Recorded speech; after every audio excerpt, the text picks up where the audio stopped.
welcome back to Battle School Dropouts, a podcast about anime and friendship, where unlike other mecha anime, this one is about the characters. My name is Shinji Bakari, and I am joined, as always, by my co-host, Hero Stewie. I almost forgot it for a second.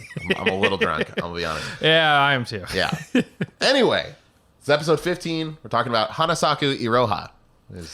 Yeah. You really nailed it on the intro again. We had to re-record because we ran into like a mountain of fucking technical issues. Nobody gives a shit, but we do have fucking better mics this week and all that jazz. We got mics, they're attached to fancy fucking stands. We're like regular ass podcaster boys. That's now. right. That's right. You know, we didn't have to do any fucking claps at the beginning to get our shit synced up. No, sir. We're recording into the same interface right now. You know what's the funniest fucking thing about all this to me is like, so I love that we're recording together. Yeah. You know, I think we talked about it in past podcasts and all that. And so like for the first time in a while, like we missed a month for our release. It's the first time ever, I think. I don't think we ever missed a whole month since the inception of this podcast. We've been pretty good about it. Not that we've necessarily been aiming for it, but it's just worked out that way. Yeah. But we missed the month. The last episode was the anniversary episode. And I think it's so fucking funny that we missed an episode now that we're roommates. It's never been easier to record this fucking podcast. Well, technology aside, like we live in the same building. We are never much more than 10 feet away from each other at any given moment. No, we sleep like 20 feet apart tops. Maybe there's a that. wall between us. Yeah. But my guess is like 15 feet. I'm not going to measure that somehow, but like, that's my guess. So it's just fucking, I don't know. It's I've been thinking about that. I've been thinking about that for weeks as we've kind of gone on and not been able to. Just shit hasn't lined up, No, shit's been crazy. It just happens, Yeah. The pandemic is still very much in full swing. We got Delta variants and Lambda variants, Epsilon, fucking Gamma, all these fucking Omega, Greek Omega Plus. Yeah. All these fucking Greek letters and then some. So like things are not all Gucci right now, but all the same, like, more and more people are getting vaccinated. There's more things you can do outside, out and about. So it's been a little more difficult to find the time, even though, again, we live together, but it is what it is. Yeah, because it's funny with this podcast, we basically started it, really started releasing it during the pandemic and everything. And that really kind of messed with our schedule. And it's, now that we've both been vaccinated and we're living fucking large, we're back on our regular swing. And like, goddamn, where does the fucking time go? Well, the important part is we got these new mics. We got these new mic stands. We're not going to talk about how we managed to make those all come together into a cohesive setup. Goddamn. But it is a very like to anybody who is like any amount of technologically proficient, it's probably a very distressing image. Yeah. Oh yeah. No, anybody who would look at our audio setup just be like, why do you have a plank there that doesn't do like why is that plank structurally important? That is the linchpin behind this whole operation. I mean, I'm gonna be amazed if our mics don't fall at some point. I'm being very careful not to bump mine. Oh, I'm a fidgeter with my mic. I love touching it. Not doing it tonight, apparently. Yep, exactly. Well, Bakari, how are you doing? I'm doing pretty good, all things considered. Yeah, I mean, like, current events are current events. It is what it is. Mm-hmm. They're like de facto outlawing abortion in Texas, and that sucks. And well, what else is new? Yeah, exactly. Yeah. Like, the pandemic is still going on, which also sucks. And there's like the whole Afghanistan situation, which that video of the Taliban dancing to that Drake song is really funny, but also kind of sucks. Yeah. There's a lot going on. But otherwise, doing A-okay. How you doing? I'm good. I didn't have to leave Afghanistan or anything, so I'm doing all right. Yeah. Hey, how about that? Is drink to not? I don't want to drink to that. I listen. The whole way everything ended may have been a mess or whatever. I'm no expert on what happened, but it's wild to me that like it's over. Yeah. That the war in Afghanistan has ended after 20 fucking years. Yeah. Yeah, I mean, not drinking to how it went down, but drinking to the fact that we finally got our asses out, like where they didn't belong. We're like 30 years old is like 2/3 of our lifetime. There was a fucking Onion article like ages ago that was like father-son like bond over, fighting in Afghanistan. And it's like, there's been like people who were 18 or whatever, joined the army, went and fought in Afghanistan, had a kid, and then that kid grew up and also fought in Afghanistan. In that same war. Damn, Yeah. that's crazy. I didn't even think about that. I'm not saying that's like a huge amount or whatever, but like, It's it enough. fucking happened. Yeah. That's insane. That's fucking nuts. Gundam had the right idea. The 1 year war was 1 year. was Wiped out 1 most year. of the population Yeah. too. We couldn't keep that shit going. Had to Yeah. flatten the curve. That's why they got Gundams and Minovsky particles. Well, we're yet to hit what Europe had like a 30 years war back in like the 1600s or whatever. You know what? So I believe in the United States of America. I know we'll get there. we'll I don't get know there. where. Time to topple them. Yeah. We're going to look. We put a man on the moon first, and we are going to hit that 40-year war before anybody else. I tell you what. That's what it means We are. to be an American. There's strong, and there's army strong. Okay? Yeah. We were talking about it a little bit before the podcast, but like, so like what brought up the conversation was we both really enjoyed ice drinks. Yeah. Fantastic. Like that is and I had somebody tell me one time, like, I love ice drinks, I love iced coffee, I love all that. And they're like, that's a very American thing. Over in Europe they drink warmer drinks and all. I'm like, well, where the fuck do you think I grew up? And I'm not saying I'm like proud to be an American or anything like that, but it's funny how there are those things that you can't get over. And I was going to ask you, like, what do you feel like are some of the big ones that it's just like, no matter how much you grow to hate the government or whatever, like what's the American things that are stuck with you? This is, I mean, it's still on the topic of beverages, but I've seen on YouTube videos, like I follow some people who are like, oh, I'm in this country even though I'm not from there. Blah, blah, look at me.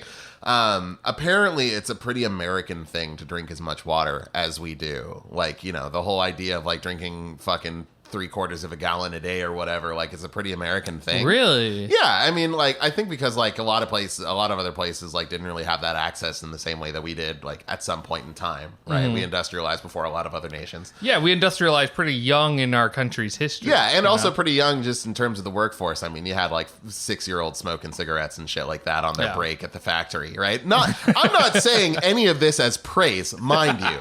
All horrible stuff. No, I think it's great that we got fucking child injuries in the factory and they're just like fucking chain smoking all the way through. Totally. Yeah. There's there were 8-year-olds back then that could drink me under the table easy. You know what I mean? So I'm not saying any of this is a positive, but what I mean to say is that like, if I couldn't drink an assload of water all the time, I'd be just very sad. Yeah. Well, it's fucking funny. You mentioned a while back you had a friend who like he lost weight during the pandemic or whatever. Quite so. And he did it by, he exercised a bit, he'd go for walks, stuff like that. But he would drink, and I'm not saying this as medical advice because I don't know shit about medicine. No. But he would drink his body weight in ounces of water. Yeah. So I started fucking doing that, and I had some pretty good results. Not that I could hit my body weight. I'm somewhere between like 200 and 250. I don't fucking know. Sure. But I don't have a scale. But I have a scale if you want to borrow it. But, no, my self-esteem can't handle some it. things are better off left unknown. I got you. I never use that fucking thing for the same reason. Yeah, exactly. Yeah. But I started drinking water, and then I started I started doing it. I was feeling really good. I was drinking more water and all that shit. And I was drinking a lot of water. And I looked up, like, how much water should I be drinking? And I realized, on average, I was probably drinking less than half of the amount of water that I should have been drinking for years. Yeah. Fucking years, man. Now, I should say, I don't know if, like, your body weight converted to ounces is the amount of water you should be drinking. No. So I was even reading that, like, half your body weight in ounces is, like what you should kind of be aiming for. Like, I read something like that. And so, for me, like, let's say I weigh 250 pounds. That's 25 ounces of water. I probably drank, like, 60 or 70. Oh, man, right? yeah. So, and that's years. And so it's funny, like, for me getting a little bit older, like, my hangovers were getting worse. Start drinking more water. All that shit. Hangovers haven't been as bad. I'm there you go. Have I just been dehydrated for fucking years? That makes me wonder. Because I've always been the type of person, like, I don't get really awful hangovers. Like, I've gotten one, like, truly bad hangover in my life, and that was after, like, a real fucking bender. Yeah. Like, every other time it's just like, oh, I'm a little queasy, my head hurts a little bit, I'll be fine, I'm gonna drink some water, be all good. Like, and I always, like, people always said, like, my older friends and stuff like that always be like, well, you're 22 now, eventually it's gonna catch up to you. I'm 30 years old And I mean, look, I'm not saying I'm a fucking, party rageaholic type guy, but like, you get drunk once in a while, and it still doesn't, the worst it ever gets is like, oh, I don't feel very good, and then that's amazing to me. Just built different. Because not saying that this has happened a lot, but like my hangovers, I've had a couple like over the last few months since I've been drinking more water, and I'm like, I wake up at like 9 or 10. I'm like, ooh, I don't feel so good. By like noon, I'm fucking gold. Yeah, I feel exactly. great. I've had hangovers in the past that have lasted like days. Damn. I remember the first time I had a hangover that I was like, I like a day passed and it was the next day and I was headed like partied on a Saturday, hungover all Sunday, go to school on Monday, and I'm like, I still feel fucking hungover. What the fuck happened? Fucking terrible. That's rough. Yeah, I've never had that. Oh yeah, no, I've had it a couple times and it was fucking awful. Just which is how it is. I used to tell people, this is like a bad thing, but oh boy, I used to tell people like just kind of make up like weird biological facts about like myself, but like, okay, let me give you an example. I was at one of my first jobs. I worked at an arcade that was like a part of a bowling alley. And at one point I was helping out behind the snack bar. And there was this girl working with me. And my hand brushed against her arm or something like that. And she commented on how cold my hand was. And the reason was for that. I worked in an arcade. There's disgusting children everywhere. Of course, I'm going to wash my hands obsessively. Mm-hmm. And the bathroom where I would wash my hands, the hot water never worked. But in that moment, I made a joke about how, it's because melanin is naturally cool. It's cold. And she said, really? Wait, what? And I was just like, oh, melanin, the stuff that makes your skin darker and, your hair darker and things like that. Well, it's cold. It's naturally cold. So, like, your body temperature is around, 98.5, whatever. Mine hovers around 80. And she bought it. Like, she thought that was perfect. And ever since then, I just started making up these horrible, horrible facts that people shouldn't ever believe. So maybe I'll start doing that on a hangover. I'm actually made of 80% water. You're 60? 80. So yeah. No, I mean, melanin is mostly water, actually. So I believe you. Yeah. So, there you go. You can't correct me, otherwise you're racist. So how are you going to tell? Hey, listen, I'm not. You're going to talk over a black person about his own identity, about his own experience. Listen, I'm on eggshells the rest of this podcast. That's right. Fucking watch yourself. No, it's funny with. I remember episode 4. I don't. It's the Coon episode. Oh, yeah. Oh, okay. So I think about that episode all the time because to me, it's like, it's funny because it's something that I knew, right? Like I've heard that slur before. Yeah. And when you guys were just like, oh, like it's weird that there's a character named Coon. I was like, what the hell are they talking about? Because all I'm thinking about is raccoons. Believe it or not, I've never had like slurs or anything like leveled against me. So we'll fix that. I'm working on it. I did have, I visited DC a few years ago, and like the homeless people over there are on like a fucking different level. Oh. Over here, like towards Sacramento, like you get a homeless person, they're like, hey, you got any change? I'm like, and you say like, oh, I'm sorry, I don't, or whatever. Yeah. They're just like, all right, have a good day. Yeah. Or like someone will say like, all right, well, God bless, Sure. They move on with their lives. I had several experiences that worked similar to this. I had this lady come up to me one time and she's like, you got any change? I was like, sorry, I don't. And she said, I know you're white. And I'm like, she fucking got you, dude.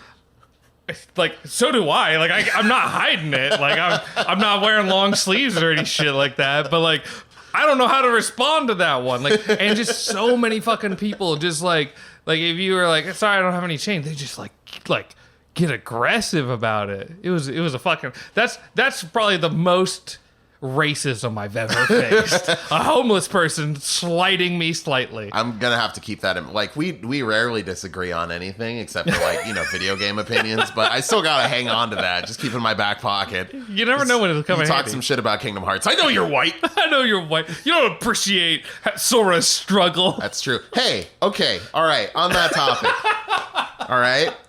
I heard what you guys said even before the podcast went up because I told Tim that very night, the crazy motherfucker I am, I had Prima Noctis on that episode. I'm the one who adds the compressors and the EQ and the reverb on all our episodes. So I need to set the record straight. Okay. So remind me / the audience what we said. So you said. Yeah. You said. Yeah. That I know so much about things like Sonic and Kingdom Hearts and whatnot out of spite. To make people think that is out of love. Okay. That is unadulterated love for these things.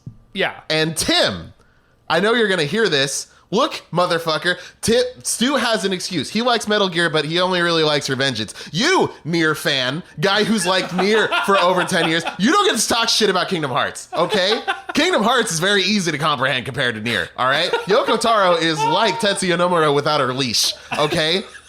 I don't want to look. Let me catch you this side of the Atlantic again, or Pacific again. Let me see what happens. See what you and your ninjas can do. I'm ready. Well, okay. So I've been wanting to talk about this for a minute. Let's hear it. You posted on Twitter a while back, like there's that image in like Disneyland or whatever, like it's like ride only stops in emergency, crying is not an emergency, and it got me really thinking about like when you talk about Sonic, I feel like I'm not saying you don't love either one, right? That's right. Because I sure goddamn do. When you talk about Sonic, like we stream Sonic Adventure 2, you explained a fair amount of it. And I feel like when I hear you talk about Sonic, I hear in your voice an acceptance that what you're saying is somewhat ridiculous. Sometimes like that Sonic is rescuing the president and that the moon is actually like an egg base and all that. No. He blows up the moon from the egg base. What I'm getting at, and he has to break into the president's limo in order to hijack the transmission that he's having with Eggman. You see there, because Eggman's trying to, he's holding the president hostage. I don't know what you're laughing about. See, when you talk about Sonic, I feel like there's in your voice, and maybe I'm insane, maybe I'm wrong. You are. But when I hear you talk about Sonic, there's like an acceptance of like how crazy the things you are that you're saying. Disagree. And I know you're shaking your head. Disagree. But when you talk about Kingdom Hearts, that it's gone. You talk about Kingdom Hearts the same way like world history happened. It is world history. It's the history of many worlds. It is like on a whole fucking different level when you talk about Kingdom Hearts. You're like, I'm going to talk about Kingdom Hearts lore as a threat right now. Like, this is what happened. You need to get woke on Sora, bro. You do. Okay? He wasn't supposed to be the Keyblade Master, but he became, wielder. He becomes a master a lot later. But that's decades of real-time, this publications coming out. But the important thing is, Kingdom Hearts is very good, and it's a long story, okay? There's a lot of moving pieces. But when you take it one game at a time, it makes perfect sense for the most part. Yeah, I don't know. I remember playing Kingdom Hearts 2. Did you play Kingdom Hearts 1 first? I did. Okay. I did. Okay. I've beaten Kingdom Hearts 1 and 2. That's my extent of the Kingdom Hearts stuff. Okay. And Kingdom Hearts 2, by the end of it, goes pretty fucking off the rails if you don't know everything that's going on. Like, you got fucking Riku and he's talking about, well, I'm nobody, but I'm a somebody, but there's these other guys who are, I'm this nobody of this thing. And I'm like, Riku's not a nobody. He was never a nobody. I know he's not. I'm kind of doing this for a bit or whatever, but you gotta come correct. It's wild that you have no buddies, and then you got like the other buddies, and then you got these other things. There's a lot going on with all these fucking moving parts that even with just those two games, like, okay, this is how bad my fucking brain tumor is, like hanging out with you all the time. They released those games on fucking Epic. And I've been wanting to buy 1 and 2 to play through them to figure out if they are as complicated as I think they are. Because when I played that game when I was younger, I didn't have a fucking clue what happened for the last 2 hours. Sure. I just played the game because gameplay is super fun. I'm not going to disagree with that, I think the disconnect you're having there is missing out on Chain of Memories, which was the Game Boy Advance, like in between of 1 and 2. Yeah. It's like a spin-off game where the beginning of Kingdom Hearts 2, right, where Roxas is in this like virtual reality type thing, and Sora is asleep in this capsule, and Roxas doesn't understand that he's not his own person. He's a shadow of Sora, essentially. That whole situation.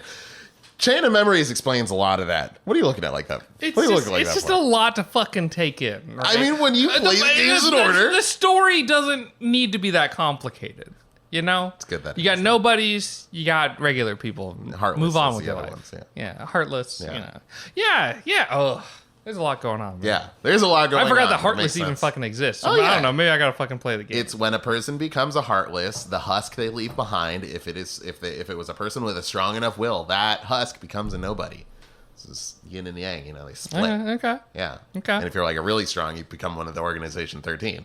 And because Sora turned into a Heartless at the end of Kingdom Hearts 1, that created Roxas, who looks the way he does because Sora was sharing a piece of his heart with Ventus from Birth by Sleep. Okay. And that's why he looks like that. Let me throw this out to kind of wrap up our Kingdom Hearts here a little bit. This isn't a Kingdom Hearts podcast? Shit.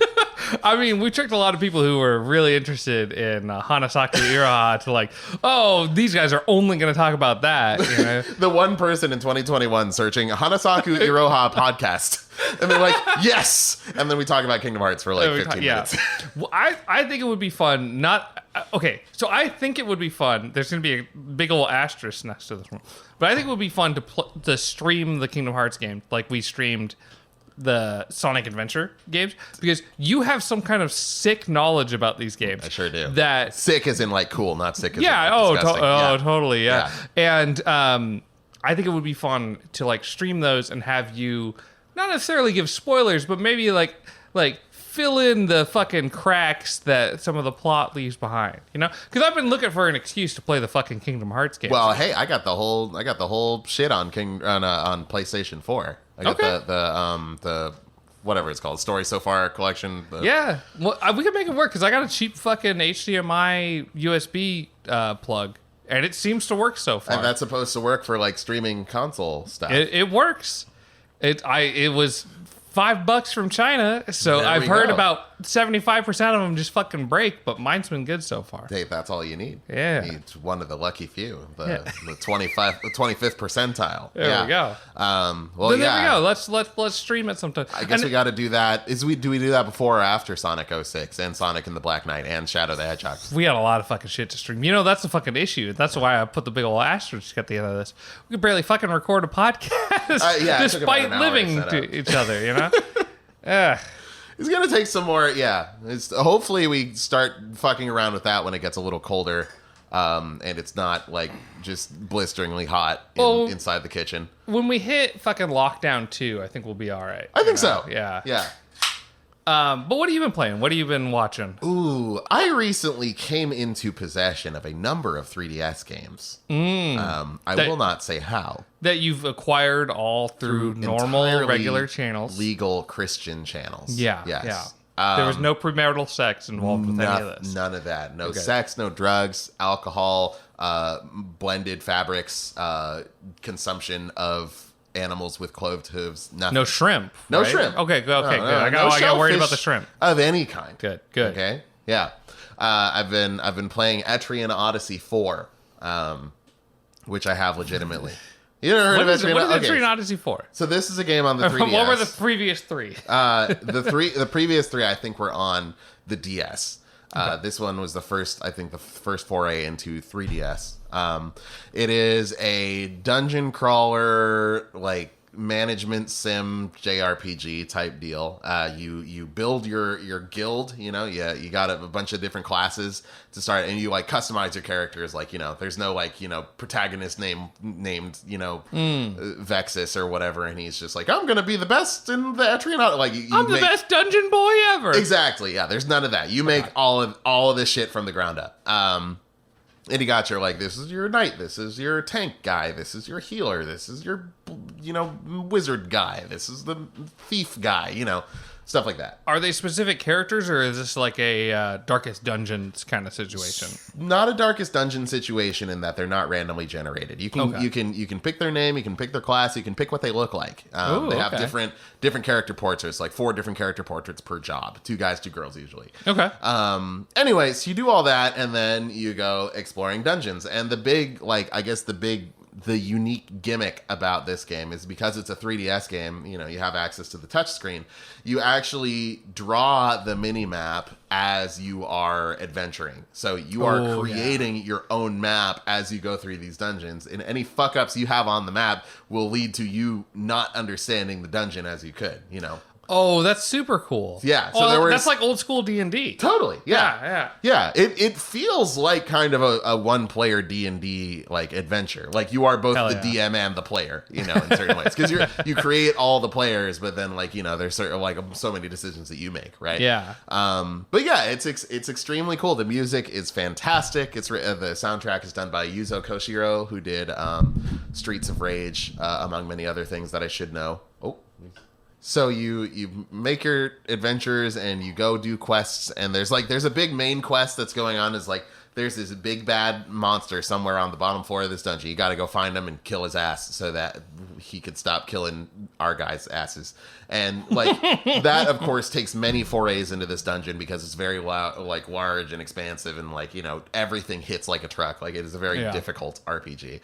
That's cool though. Yeah, no, it's a good challenge for sure. Like it makes your decisions feel like they have weight, which is good. It's what I look for in a JRPG a lot of the time. Yeah. And then there's like a lot of smaller missions that you can do to gain like, you know, items and currency and things like that you can use to complete the big missions. Yeah, get a little more powerful. Yeah, and so like a lot of it, like even like, you know, from everything from like, you know, the composition of your party and like the weapons that they're using and like how your resources are allocated down to your understanding of what the dungeon looks like is all up to you. That's, you know? cool. And it makes every one of your decisions feel impactful, which is really, really cool. And again, I can't gush enough about the music. The music is fucking wonderful. Like it's I've never had a song stuck in my head as hard as the song from the dungeon that I'm in right now. Like it is a magnum opus of video game music. Without spoiling it, can you say like the number or the name or anything? The dungeon is called Lush Woodlands. Okay.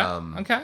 If you search like Etrian Odyssey 4 Lush Woodlands like dungeon theme or something, it'll probably pop up. Yeah, if I can find better be. Yeah, if I can find a YouTube link, I'll you know, throw it in the description or whatever. Fuck yeah. But yeah, it's dope. I love Yuzo Koshiro so much. I love the Streets of Rage series, and like this is, even though I love the Streets of Rage series and their soundtracks, like this is the best thing he's ever made to my knowledge. I love that. And I love that. Like it sounds like a cool game to me.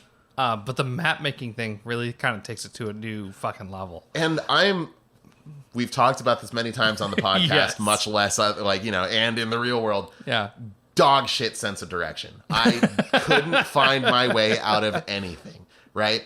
And also can't draw for shit. You might not know that. I cannot draw to save my goddamn life. I've never questioned that one. Yeah, Okay, I tried in high school, and like it took a really, really long time to do the most basic of things. Like I am like myopic. My brain does not picture things the way I think a lot of other people's brains do. Yeah. That all said, the map drawing system is so intuitive that I picked it up instantly. Like That's cool. It does not feel like a tedious or laborious thing that's added, like tacked on for a gimmick. It really feels like a core part of the gameplay, which big fan of. Yeah, I can dig that, because I've always struggled with fucking like you ever play like text-based RPGs or whatever, where it's to your north are 3 candles, to the east is a door, you know. I've played a couple browser-based ones. I can't think of like a good one, but yeah. Like because I know there's all these like classics that everybody talks about, but I've never gotten into them, and it's funny because and maybe or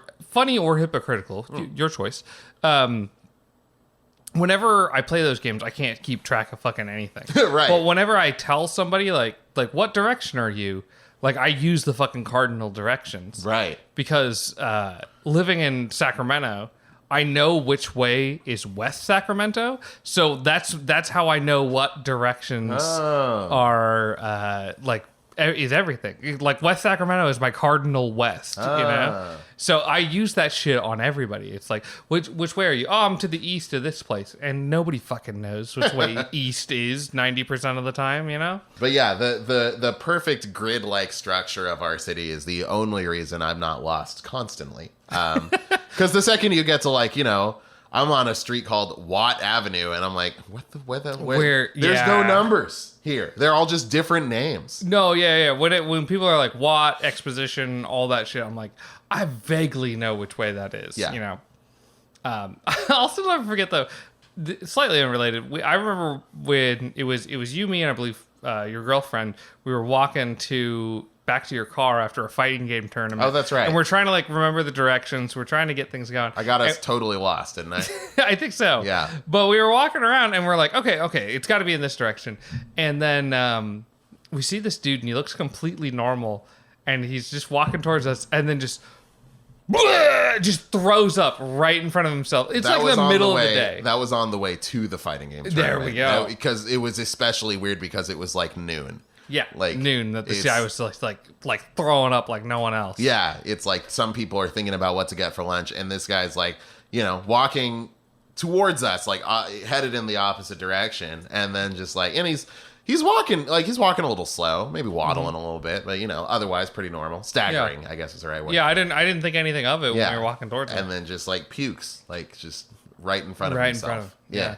And it's like that, like at the beginning of like a zombie movie or like Bird Box or something, like A Quiet Place, any of those where it's like they don't know that crazy shit's going down, but crazy shit's going down. It's like, Sandra Bullock is like driving down the street, and then she's like, oh my God, what's going on? That guy was acting crazy. That can't mean anything. That in that moment, that's what that was to me. I was just like, that guy threw up out of fucking nowhere, and pretty soon someone's going to get mauled in the street by a crazy guy, and we're in a zombie movie. I don't want to be in a zombie movie. Absolutely. I said this many times on this podcast. If I die, I mean, I'm going to die, but like, if I die... we don't know that. We haven't died yet. Yeah, I mean, who knows? Science is crazy, but... Yeah, anything can happen. If I die at, before age like 90, I want it to be in a cool way. I want it to be in like a katana duel with a cool assassin guy. I want it to be at the hands of, I don't know, like something... I want something cool. I want to die in a volcano or something. Yeah. Zombies aren't cool anymore. If it was 2019, sure. Yeah, zombies. Why not? Not 2019, 2009. If it was 2009, yeah, sure, zombies. Whatever. 2021, hell no. It's not good enough anymore. No, I'm with you. Yeah. I've been kind of a holdout for the most part. Like, I hate the Walking Dead show, and that kind of moved me away from that shit. But I've loved zombies for fucking ages. Sure. And like, it's a cool concept. I would frequently in high school zone out for entire class periods thinking about, because I read the Zombie Survival Guide and World War Z. I read those too. I loved them. Yeah. They're both great. They're both a great time.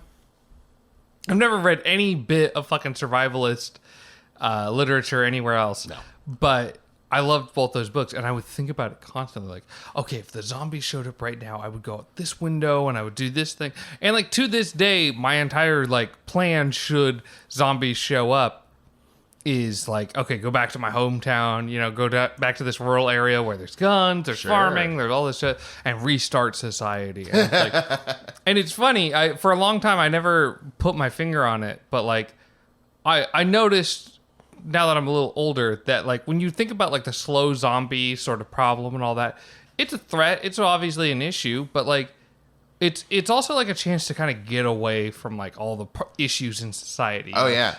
There's all these wars, there's all these problems, there's all these, the government's doing shitty things. Global warming and fucking the cost of living's going up, the wages are staying the same, all this stuff. Yeah. And it's like slow zombies are like your chance to just like get back to just fucking simple shit. Yeah.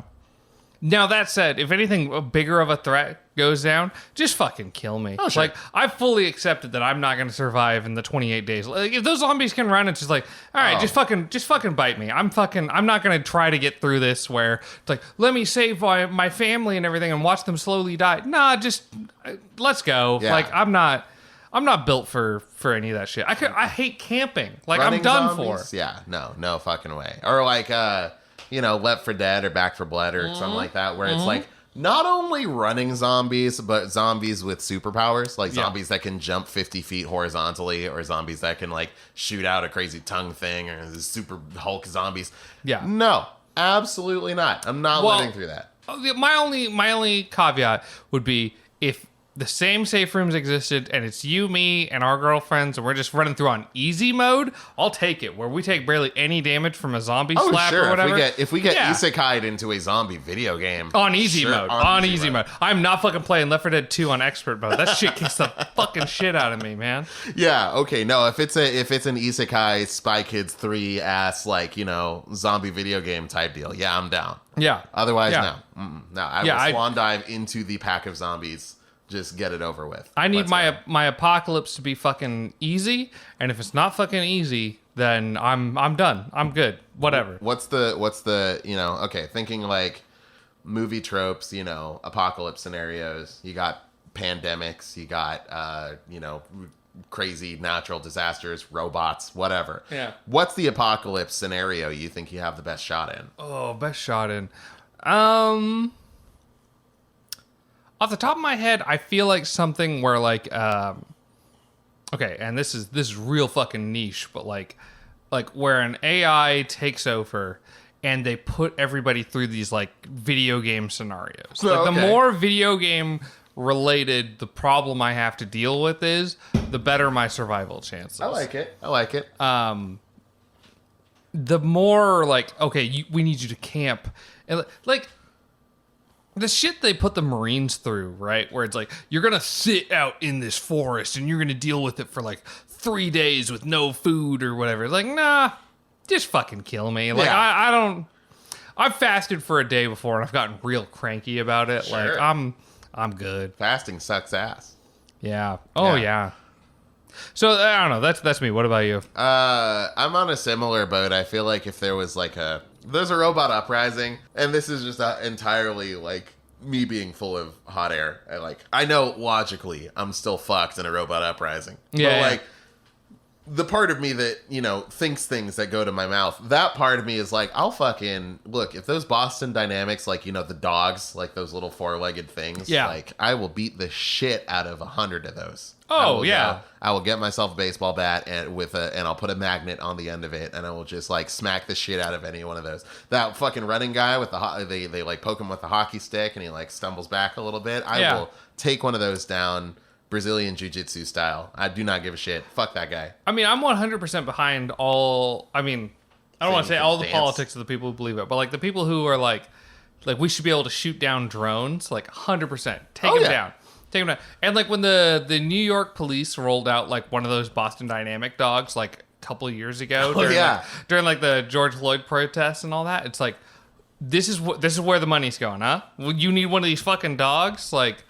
It is your civic duty to destroy all machines that work for the police. I mean, I was gonna say attack any robot on site, but I think you're because the thing is what if Roombas are fine. You don't need to fucking kill Roombas. Roombas, but a Roomba is a Roomba a robot, or is it just a vacuum that can get around a room? You know what I mean? I mean, if Roomba counts as a robot, you're probably all right with robots. Now, if a Roomba gets a gun and starts telling you how you need to live your life and all that, and starts giving you fucking I don't know, just holds you up for no reason.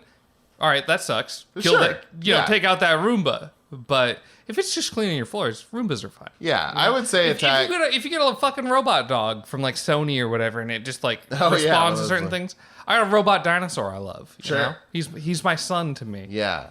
I guess if it has but Boston Dynamic dog, fuck it. If it has the ability to do more than one thing, you know what I mean? Those dogs are they exist to just be little pets, and a Roomba exists to just vacuum. But a Boston Dynamic dog, or one of those guys that walks around and dances and does parkour or whatever, see one of those on the street, you attack it with great prejudice. Yeah, you kill that thing. Yeah.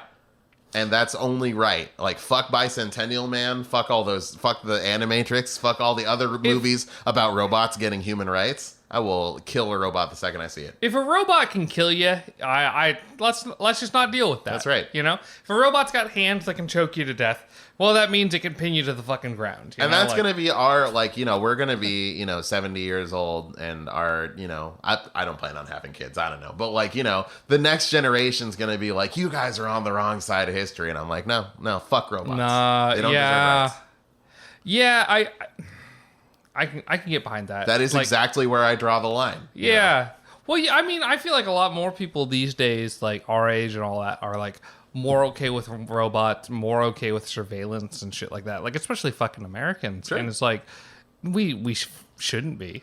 You know, we shouldn't be willing to like, no, I'm okay with face scanning and shit like that because I'm not doing anything wrong. It's like, you're not doing anything wrong right now. Yeah. You know, and I'm not saying everybody's going to become a criminal, but like, let's say, you know, you get an abortion or something and you live in Texas, you know, you get it out of state, so you're good, but you come back, oh boy. Oh no. That facial recognition is going to get you. Yeah. You know? Yeah. And Yeah. Just shit like that, man.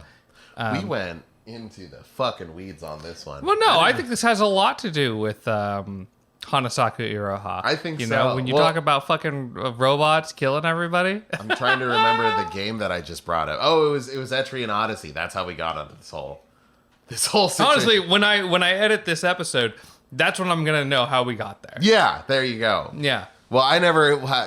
Let me just 180 real quick. What have you been playing? What have you been watching? What have I been playing? Get us out of the robot apocalypse. Let me get us out of the robot apocalypse. I've been playing this game, so there's all these robots, and they're trying to kill everybody, so you got to fight all these... Terminator 2 for the Sega Genesis. Yeah. God, what have I been playing? No, it's been a fucking... I had a bunch of family shit come up a couple weeks ago. Quite so. So, the last few weeks have felt like a blur. And I'm like, what have I fucking been playing? And it's like... I've been playing a lot of Total War, and like if you listened to this podcast before, that's nothing new. Not quite, yeah. Total War's been fine. I've been playing with a friend of mine, and it's been wonderful. I've been having a great time with him.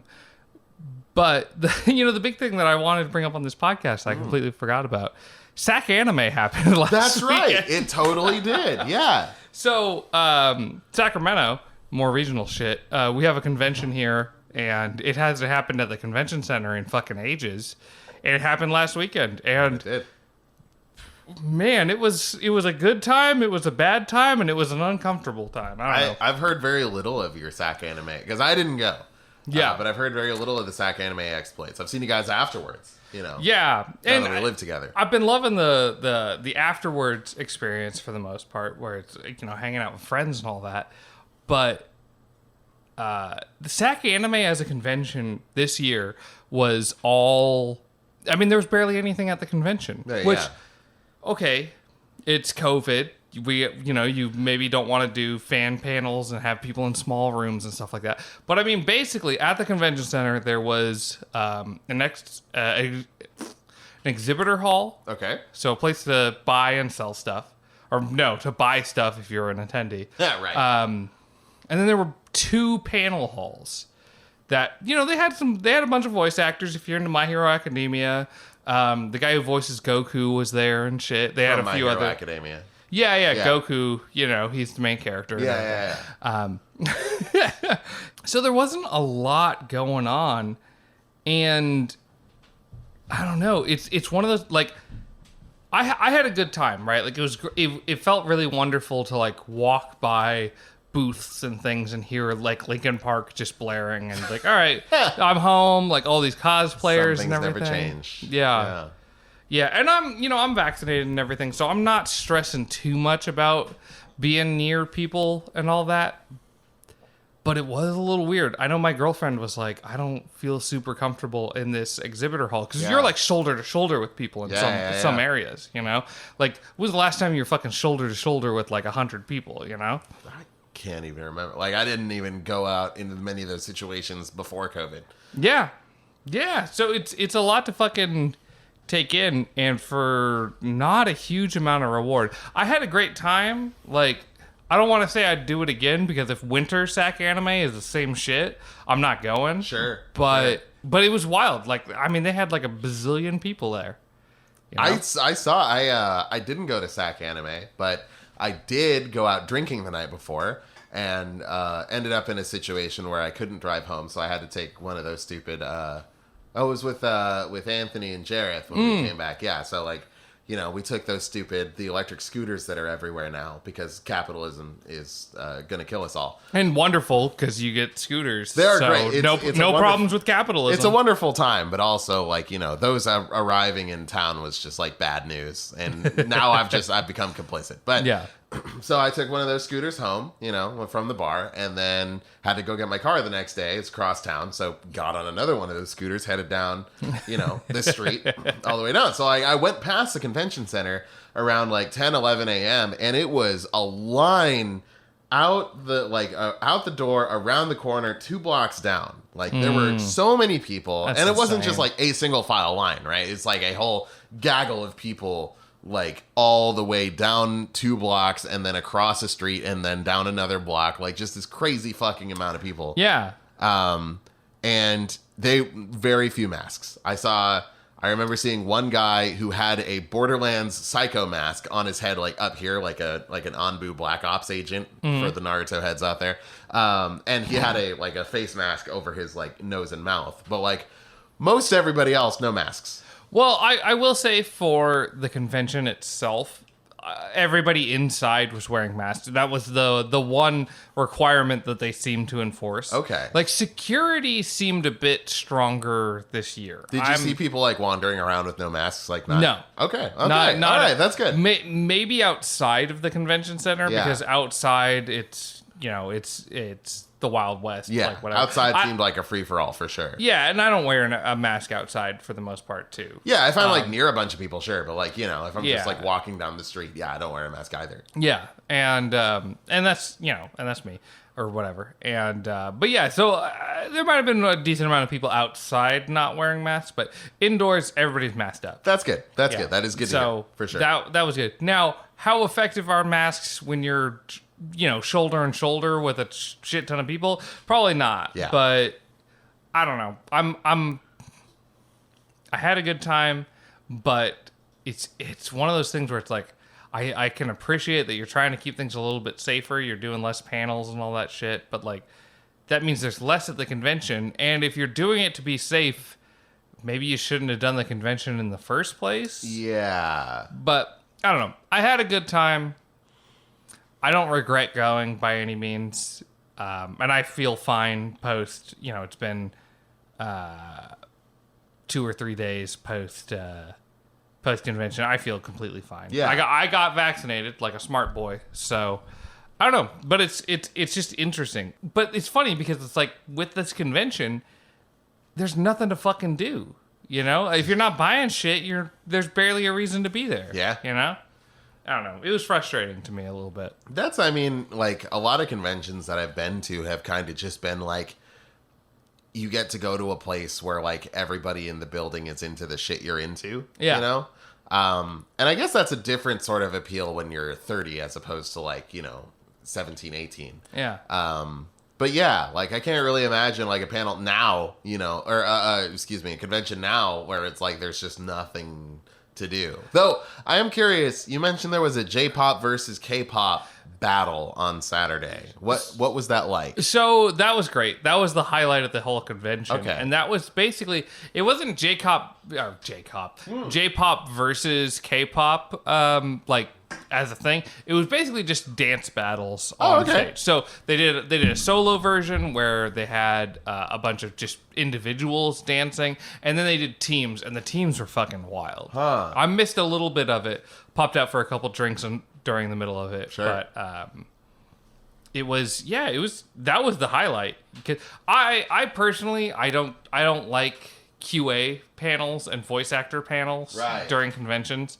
It's a lot of people being like, who do you think would win in a fight? Would it be Darth Vader or would it be Goku? It's like, I don't give a shit about that.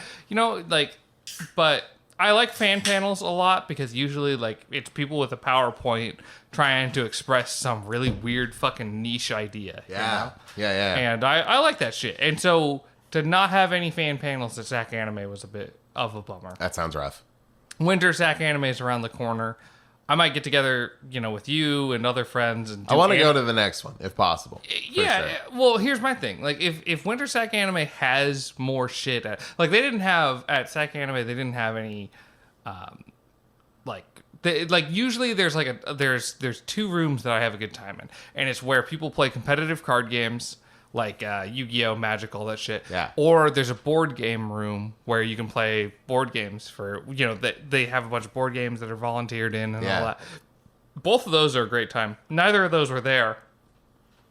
So the video game room probably wasn't. No video game room either. Yeah. Shame. So with neither of those, plus no Cosplay Wrestling Federation / whatever the Sacramento Wrestling Federation, that's the standout panel to me every year. Yeah, it's like the pro 4 wrestling. hours of wrestling. Totally. I love that shit. Yeah. That not being at Sacanime, come winter Sacanime, if it's just 2 panel rooms and a fucking exhibitor hall, I'll probably wait till the next year. Maybe we go a day instead of the weekend if we're feeling like it. Yeah, I'd go on a Saturday. Friday and Sunday were nice. They were good add-ons. Saturday was the best day. Yeah. Yeah. I mean, as it should be, I guess. But yeah.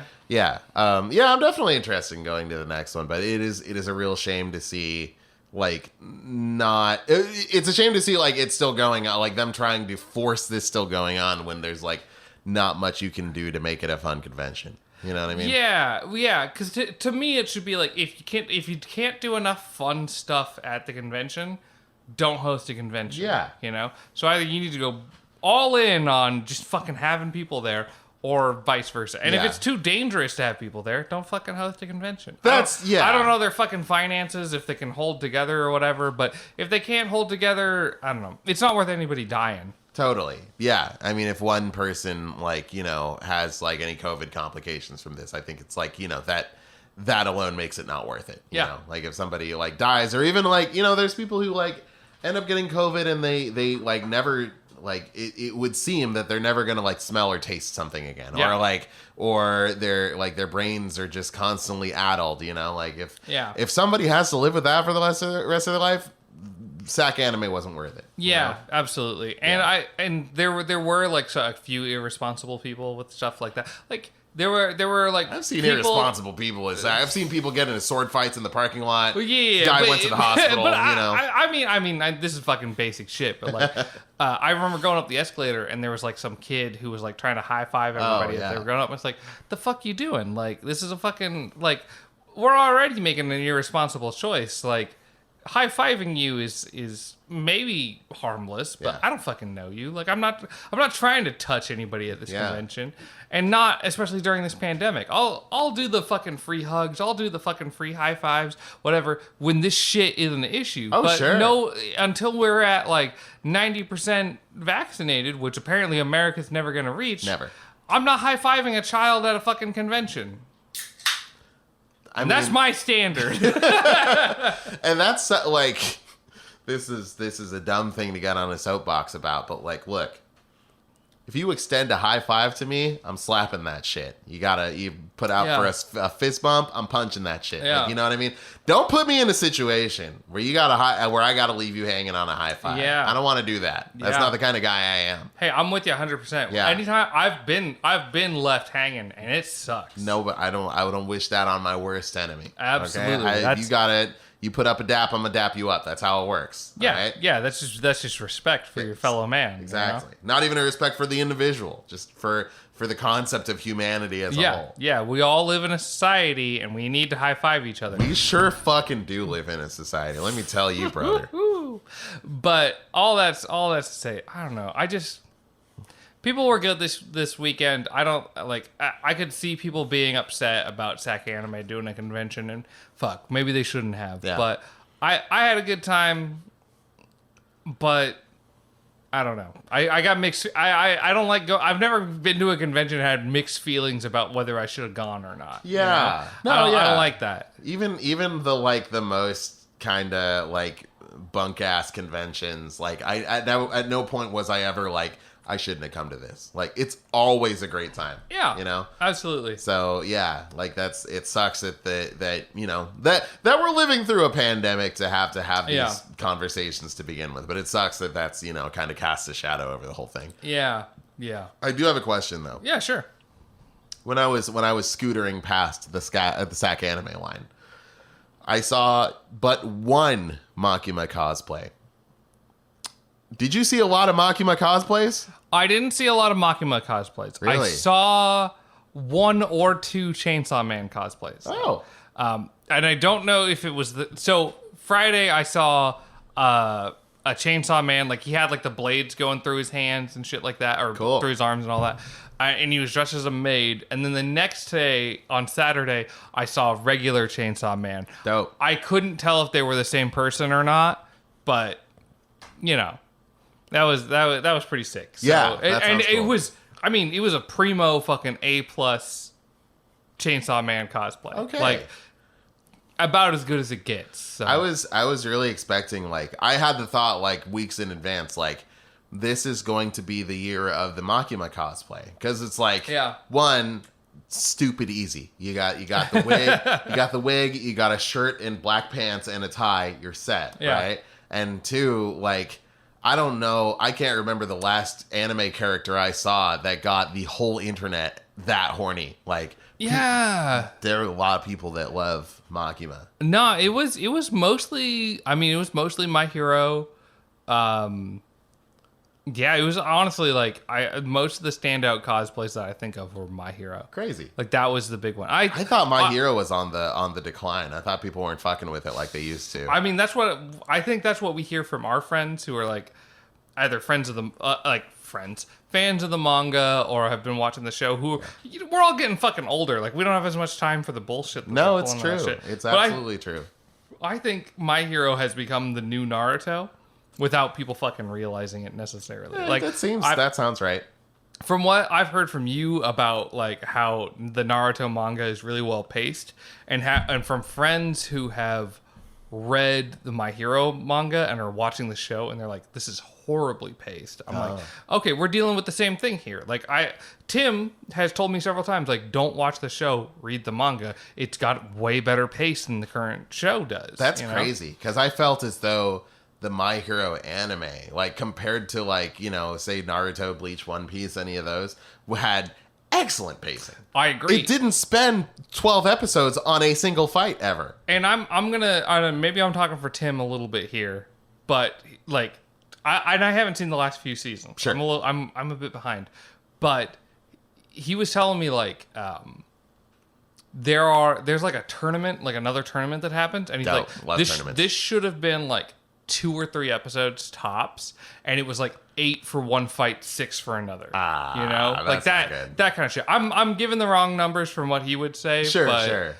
That kind of shit. Still too much. Like too much. It's got to be a real knockdown, drag out fight for a fight to warrant more than 1 episode. Is my opinion. Yeah, I'm with you. It's got to be fucking.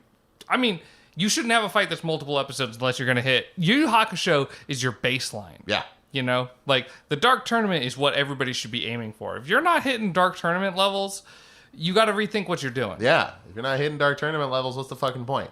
The Dark Tournament is the blueprint for all other anime tournaments, I feel. Absolutely. I think it's nothing too crazy. It's nothing too complicated. And if you're not hitting that level, you're really kind of fucking up. Totally. Yeah. You know, it was right there for you. I have to pee so bad. So bad. Okay. But before we pee, speaking of tournament arcs, let's finally fucking talk about this anime. Hey, yeah, the most anime shonen thing or the most tournament arc thing we've ever watched. We only talk about tournament arcs in shonen, and I love that. And let's talk about this big tournament shonen show. The Battle School show. That's what the name Battle School Dropouts comes from. There we go. The We're slice ready. of life anime, Hanasaku Iroha. All right, I really gotta fucking. Yeah. What?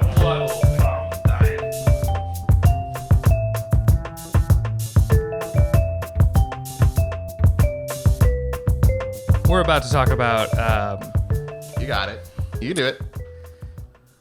Hanasaku Iroha. There you go. I always want to confuse the 2 words there. And you know what? For this one,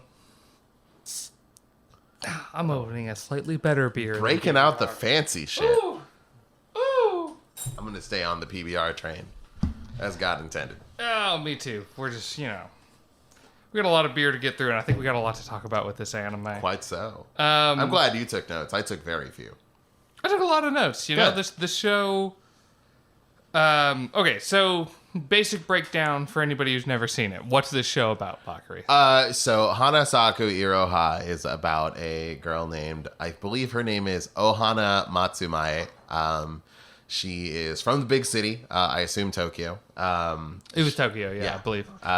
She and her mom live in this normal life. She's got this, her best friend Ko, all normal shit. Ko is a guy, for the record. One day, she comes home, finds her mom has packed up all her things, and she and her ain't shit boyfriend are running off in the middle of the night because the boyfriend has got some serious debt, and they can't stick around for the IRS or whatever the Japanese equivalent is to catch up. So they take off. Meanwhile, Ohana is sent to her grandmother's place. Oh God, Kisui something? Yeah, I don't have it, so Sure. that's on you. Sure.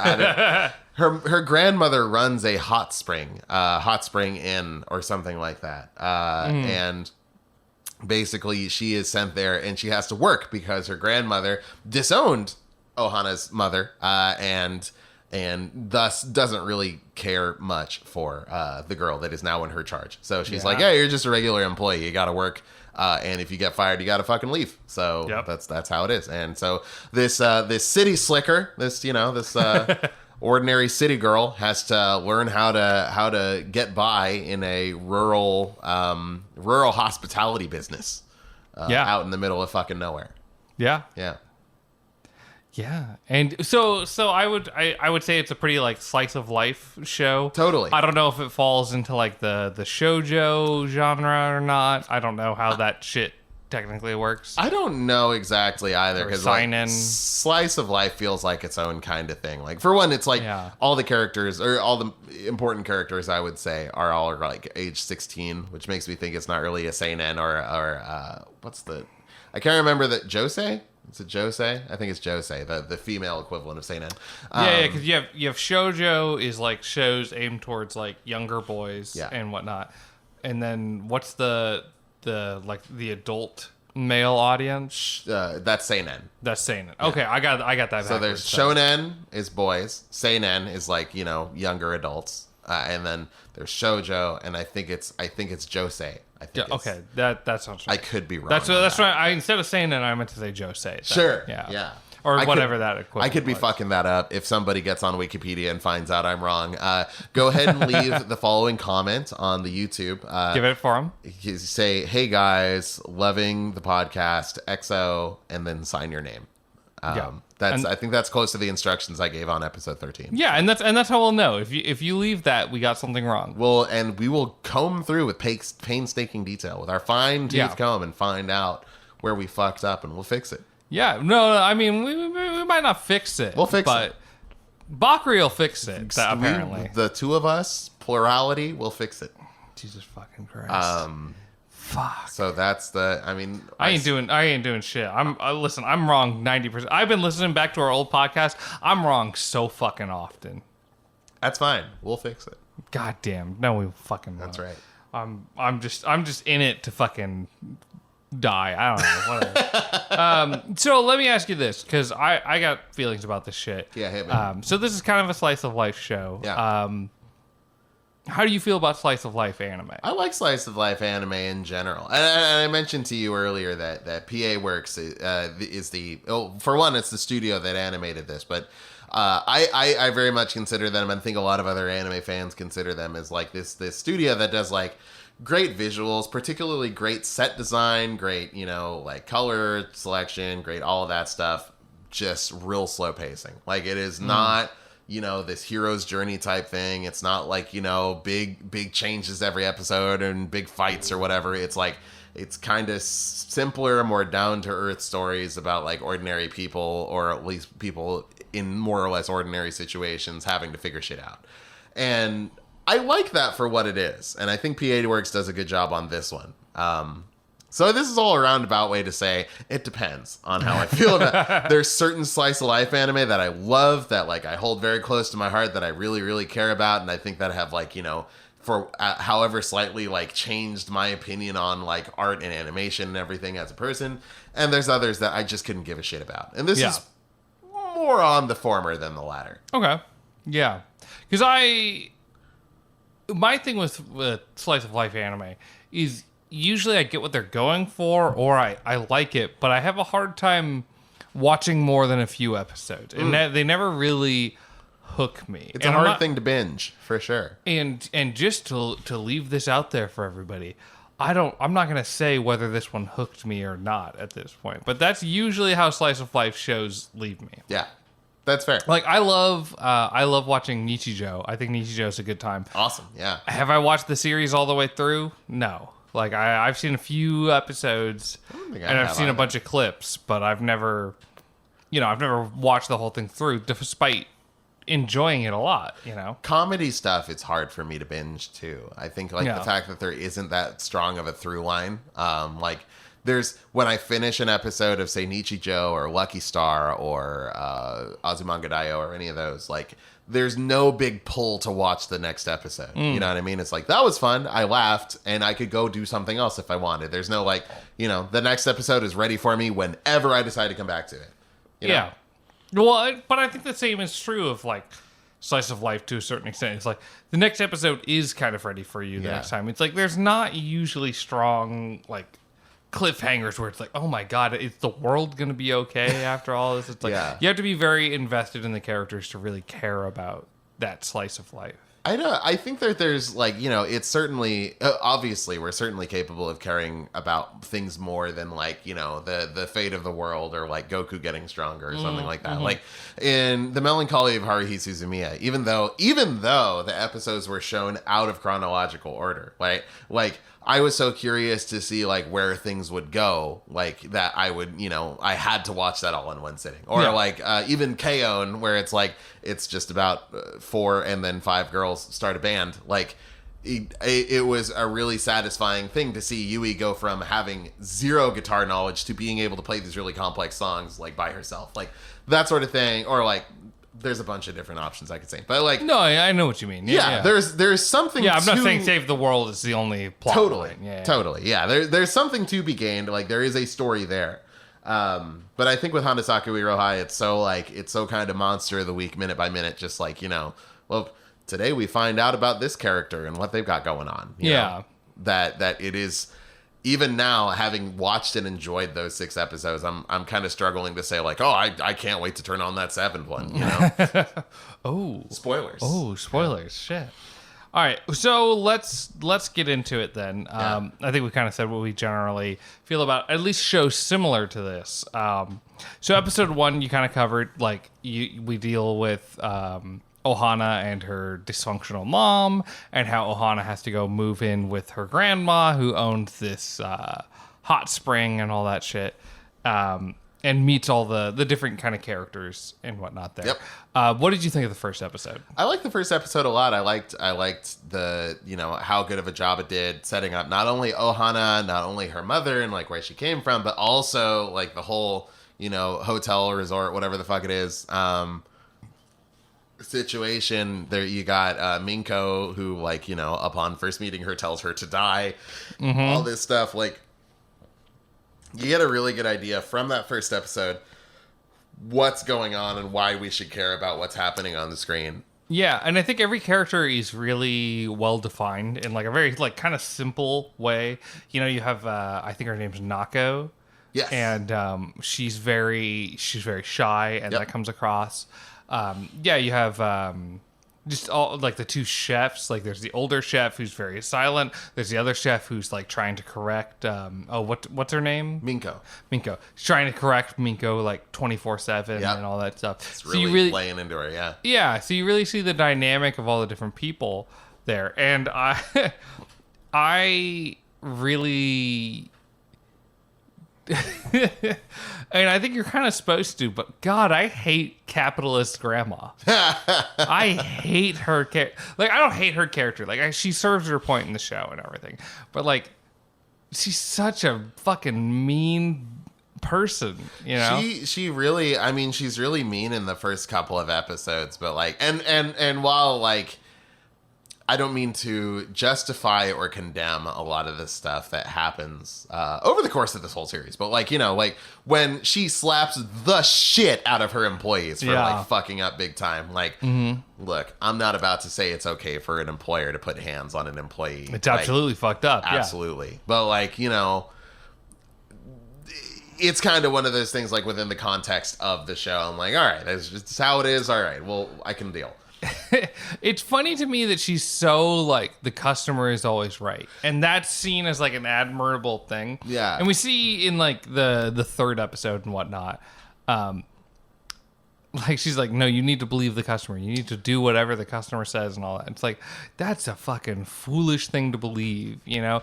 Like if somebody's fucking just ripping you off 100%, you don't just go like, well, I'm supposed to just let them rip me off. It's like. If you're fucking capitalist grandma, like stop, dude. If you're a grandma, you're supposed to also be nice to your granddaughter, you know? Like don't come at me with just like. But the customers get the special rules according to society. Yeah, like, I don't know. I don't hate her character. I think she serves her purpose in the show, but. I also hate her character. And I hate capitalist grandma. I think she's learned to exist a certain way. Like this is how she's run the resort like for as long as we know, and like this is how she's learned to deal with those things. She has strong convictions about those things, and she sticks with them. And like it's not as though it's unrealistic. You know, like when I was when I worked at Starbucks for a few years. And like one of the first things I learned on the job was like when it comes to customers, assume positive intent. When somebody comes up is like, this drink made my tummy hurt, and they finished like 3/4 of it, and like obviously they're just looking for something free. It's like you just go like, yeah, sure, all right, here's a free one. Like, you know, who cares? Right. You know, Starbucks makes so much fucking money, it does not matter. And obviously that doesn't necessarily go for Kisuise or whatever the fuck it's called, but like. I understand where she's coming from in the sense of like, you know, I wouldn't condemn her character over it. But like, she is like a real dick to Ohana towards the beginning. For sure. I think that's what makes it so kind of heartbreaking with Ohana too, is that she's such a positive and fun character. Yeah. And like she says on the train over to the place, like, all I want is an elderly lady to give me candy. And then her grandma shows up and is like, you're going to work. Yeah. Like 100%. Like, I don't give a shit about you. Like, if you fuck up, like, I'm going to dock your pay. Yeah. Like, I'm not here to hug you. I'm not here to do anything like that. You're just here to work. Here, she's ready to work. And I did really like a lot of, like, say with Ohana and her best friend Ko, who's a guy. Yeah. Like, there's like obviously this romantic tie. We see it as the audience from like the moment we see them interact. But then like when she announces that she's leaving to go to this rural area, he confesses that he loves her, and she doesn't really get it. And that's like a consistent character flaw with her. She doesn't, like, they say it many times, like, you are unable to read the room. Like, you do not understand what's going on. You're inconsiderate, blah, blah, blah. Mm-hmm. So when he tells her this, she's just like, what the fuck? We're just buds. Like, what are you talking about? And then like he runs off, and like it really sets up her character as somebody who, like, you know, isn't quite in tune with like the people around her, and also sets up the story as in like, when you first see this, you see her and her best friend, and for a moment you might think this is about the romance between these two. That's not what it is. This is about personal growth. This is about them learning to become the people that they're going to go through life as. And, you know, I thought that was really cool. I thought that was really a really cool way to do that. I agree. I that's actually a really good point. Is that like it like, and not that Ko is an insignificant character in the first 6 episodes, but that like he's not there. He's not at the spa or anything like that. And he is just kind of a part of Ohana's growth rather than like the intent or the whole purpose. And you're dead on. I think that's actually, I really like that. Because there's people like that in, like, you know, I'm sure there's people like that in both of our lives. You, like, maybe not even in necessarily like in a romantic capacity, but like, say you fucked up at some point and you let a friend down or something like that. Then, you know, at some point you might probably think like they're probably still pissed at you, but like, you know, you've learned from that and you've moved on. Like, there are people like in our lives that like we don't necessarily like make it to the end zone with in what other regard, but like, you know, we learn from, and they are a big vital part of our growth. And like Ko is established like that immediately, and I love that. Yeah. I like that. I like that a lot, especially with the stuff that he does in the future episodes, so to speak. Yeah. Or the effect that he has on Ohana in the future episodes. Yeah. One thing I really liked about this episode from a visual standpoint is the animation is just A+, like Gorgeous. just absolutely perfect. Yeah. And one thing I really like in the way that like the shots are all put together and whatnot in this first episode is that when she's in Tokyo and when she's with her mom, everything moves really slowly.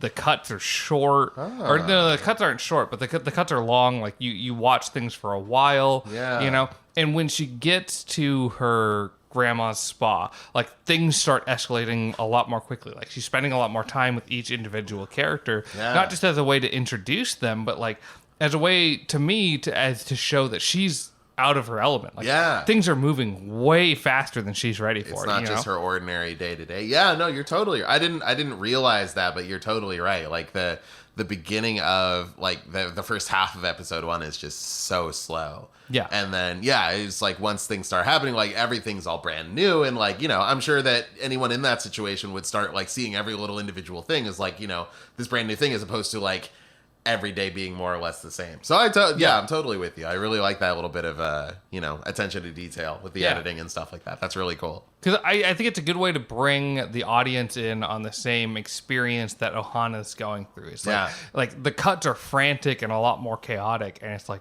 oh my god, what's going on in this show? It's like, well, that's what's going on in her headspace. It's like, oh my god, who are all these people? How do I deal with all this shit? Totally.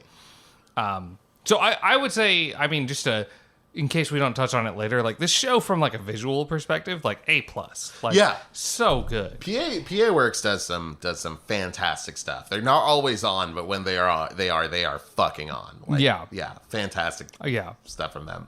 It's one of their better ones for sure. Yeah. I would say we never really had any moments where we complained about like that looks stupid or this is dumb or just the this cars doesn't flow right. We do that with like This is our boomer moment. We were talking about during the show. It's like, when was the last time a car was hand drawn in anime? I just don't understand. You know, like you want to see like Initial D or whatever. You know, you want to see all these intricate hand drawn cars from all these different angles. It doesn't fucking do anything for the series, but like it is weird, and like I'll be honest, it takes you out of the experience a little bit seeing this CG car amongst all this other like otherwise great set design. Well, you know, okay, so this is a funny thing. We were talking about while we were watching that Code Geass has a bunch of Pizza Hut stuff, and for a long time, I guess the thinking was you shouldn't do product placement because it would take people out of that world, right? And it's funny with like CG, it's kind of a similar thing. It's like, how much CG can you get away with without pulling away or making people feel uncomfortable about the show that they're watching or pulling them out of the show they're watching? Sure. You know? I mean, there's a lot of different examples. Like, you know, anything like, honestly, any sort of like action, like any sort of kinetics thing that you watch nowadays. Like Demon Slayer singular attack. Yeah, there's only one. Come on. There's a bunch of it should be called Demon Slayers, or Attack on Titan, or even other segments of this, like in episode 3, where they're like, "Oh, where's Ohana?" And then it does this crazy one-shot CG fucking like, you know, journey through the entire resort to where she is, which was sick, by the way. Like, it was so cool. It was really well done. Yeah, like, you know, CG and 2D animation exist hand in hand, right? It's just when it's not right, it's the same thing as like green screens, you know? If you do it not just right, then like the audience is gonna go like, hey, that's different, you know? Absolutely. And like when us as dumbasses who don't know anything about the industry or the craft, you know, when we start pointing it out, like, you know, that's when it starts getting to an issue, you know? And luckily there aren't too many cars in this. It's not like it's not like I Want to Eat Your Pancreas, where there's so many shots with so many cars where it's like, oh yeah, I'm watching this. The thing is, in both of those situations, the cars don't matter. Like, it's not like we're watching them drive a car or anything. It's just like oh, there's a car drives by. The cars matter a bit in this. People leaving in the this inn one, yes, matters. Yeah. This one, it's a little more egregious, and like there's so no. In this one, it matters more. It's good. Yeah, yeah. Wait. So you're saying not egregious isn't bad. I think the cars serve a purpose in this show. Yeah, but they are still Hanasaku. like very obviously 3D animated, and it kind of pulls you out of it. Wouldn't you say? I would say it's the kind of animation where it's functional more than like it's a part of the storytelling. Like you need to show a car. Right. You can't not show a car. I see what you're saying. So if you have to show a car and you can't afford to have someone draw it frame by frame, you do the 3D thing. I see what you mean. I think the show would be worse off without the cars that it shows. Versus something like I Want to Eat Your Pancreas, where they didn't have to show them at all. You didn't necessarily need the cars to make it work. Okay, I see what you mean now. Yeah. I don't think I think you need that stuff in this show. Yeah. And if you gotta, I don't want to say cheap out, but like if you gotta hire somebody to just do the 3D animation for that part, you got to do that because you need the car. In Hanasaku Iroha, it's more of a necessary evil, whereas with I Want to Eat Your Pancreas, it's just sort of this confusing creative decision. Yeah. That's what I would say. Yeah. I get you. Yeah, no, that makes perfect sense. I'm kind of more on your side now that you've walked me through that. So, yeah, no, I'm into it because like it's style is problem solving. Like it's just one of those things that like you have to figure out a way to do it. You need to figure out a way to show this like pretty complex pickup truck. Right, so that's how you do it. And maybe there were better ways of doing it, but they needed the cars in this show, so sure. I think it works. No, I'm with you. Yeah. Okay, so let's finally get to episode 2. Sure. So episode 2. So Ohana's like in this place, and it's Ohana kind of adjusting to her life in this this hot spring place where nobody likes her. Yep. You know, like a lot of characters are maybe nice to her, but they're not her friends necessarily. Yeah, even the more like meek characters like Nako and whatever, like they're not friendly so much as polite. Yeah, like the main conflict of the episode is that Nako doesn't tell Ohana that she needs to not clean this one room. Yeah. Whereas Ohana has been like scolded in the last episode, like, oh, you don't know what work is, you don't know how to work hard, you don't know how to do anything like that. Yeah. So she tries to work really hard, and she's punished in a way because she worked really hard, but in the wrong way. Yeah. You know? She cleaned a room she shouldn't have cleaned. Yeah, or at least not. She shouldn't have cleaned it at that time, like, you know, without the proper supervision. And nobody told her otherwise. She was just trying to be a productive person. Yeah, you know? I mean, the person teaching her is busy, and she doesn't want to just sit on her hands and wait. So she goes and cleans the next room that the person told her they'd be cleaning next. It makes perfect sense, right? But it is something that the grandmother says, like, from episode 1 and, like, repeats a few times. Like, what was it? It was, like, effort without direction only causes harm or something like that. Yeah. It's, like, a good way to drive that point home. And, but at the same time, I totally understand Ohana's, like, frustration with I've done that 100 times at jobs. Yeah. It's like, trying you want me to fucking clean? I'm fucking cleaning. What else do you want? You know? Yeah. I feel like I did AV tech stuff, and it was like, I'm going to set up all these things. And then they come in and be like, you didn't need to set up all these things. You need to take these somewhere else. I'm like, well, I need something to do. I don't know. Yeah. I feel wrong just sitting on my hands, you know? Totally. Yeah. I mean, that's like, and maybe it's just sort of our, you know, per hour construct of like, you know, what work is worth and stuff like that. But yeah, it's like, you know, sitting around never feels good on the job. You know what I mean? Like, you want to be doing something. Well, someone's going to get mad at you if you are. Totally. You know? I don't know. I like this episode a lot because it also introduces the author guy who's a complete dick. Horrible. Everybody says he's a famous guy.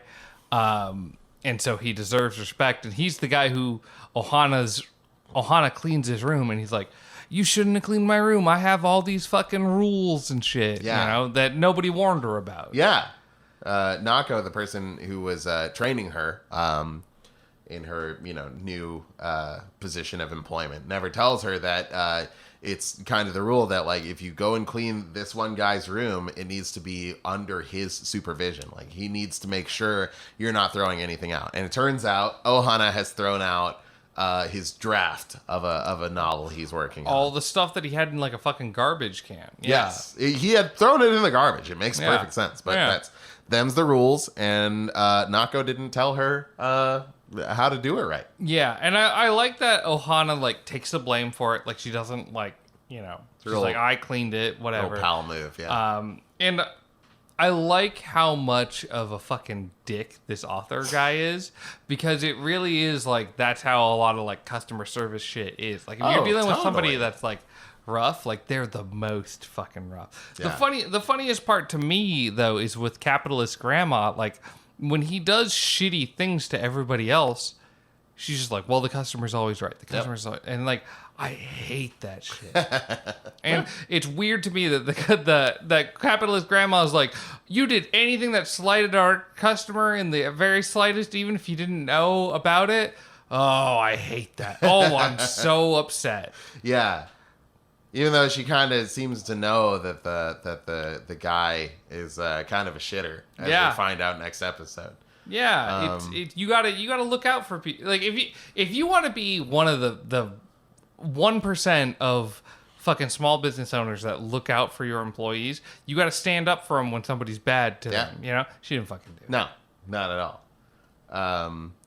We forgot to mention Minko. Is introduced in the first episode. She's a very elegant, sophisticated young lady who meets Ohana towards the end of the episode.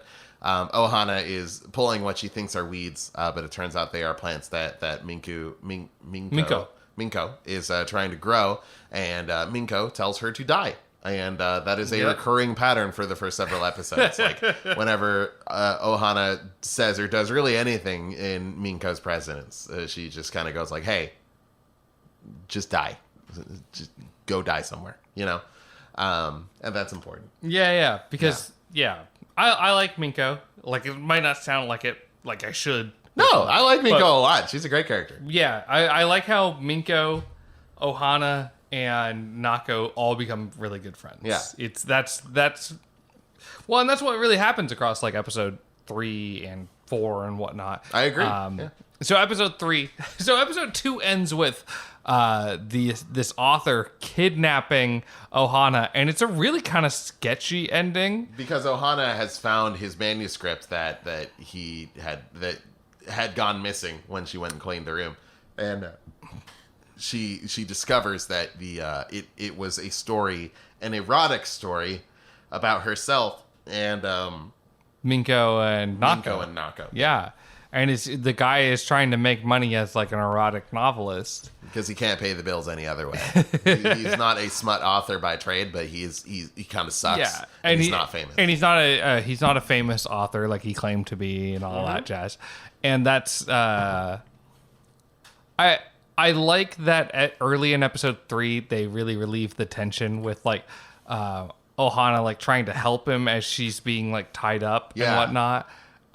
And it's very quickly dealt with, like his fucking, that everybody realizes, oh, he's a shitbag, and all these, and all this jazz.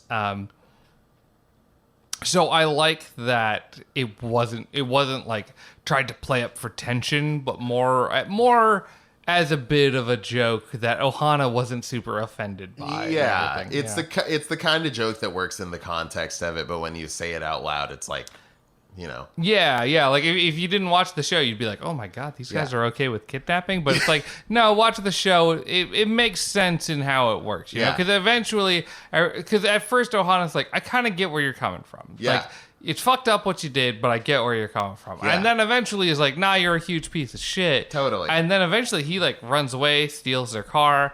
And I love this whole episode because he's like, I'm going to run away. I'm going to steal your car. I'm going to do all these terrible things. And at the end, he's like about ready to kill himself. And capitalist grandma is like, listen, you got to always believe the customer. You always got to do what the customer says. And like, you're the worst fucking like capitalist grandma. Like you're gonna make your children, you're gonna make your grandchildren like work like just super hard. You're not gonna give them any fucking help. You're just gonna like rip them apart. Oh, but the customer's always right. Yeah. Like no matter how hard they're ripping you off to your face and how much they're lying to you, they're always right. That's just the way the world works. Yeah.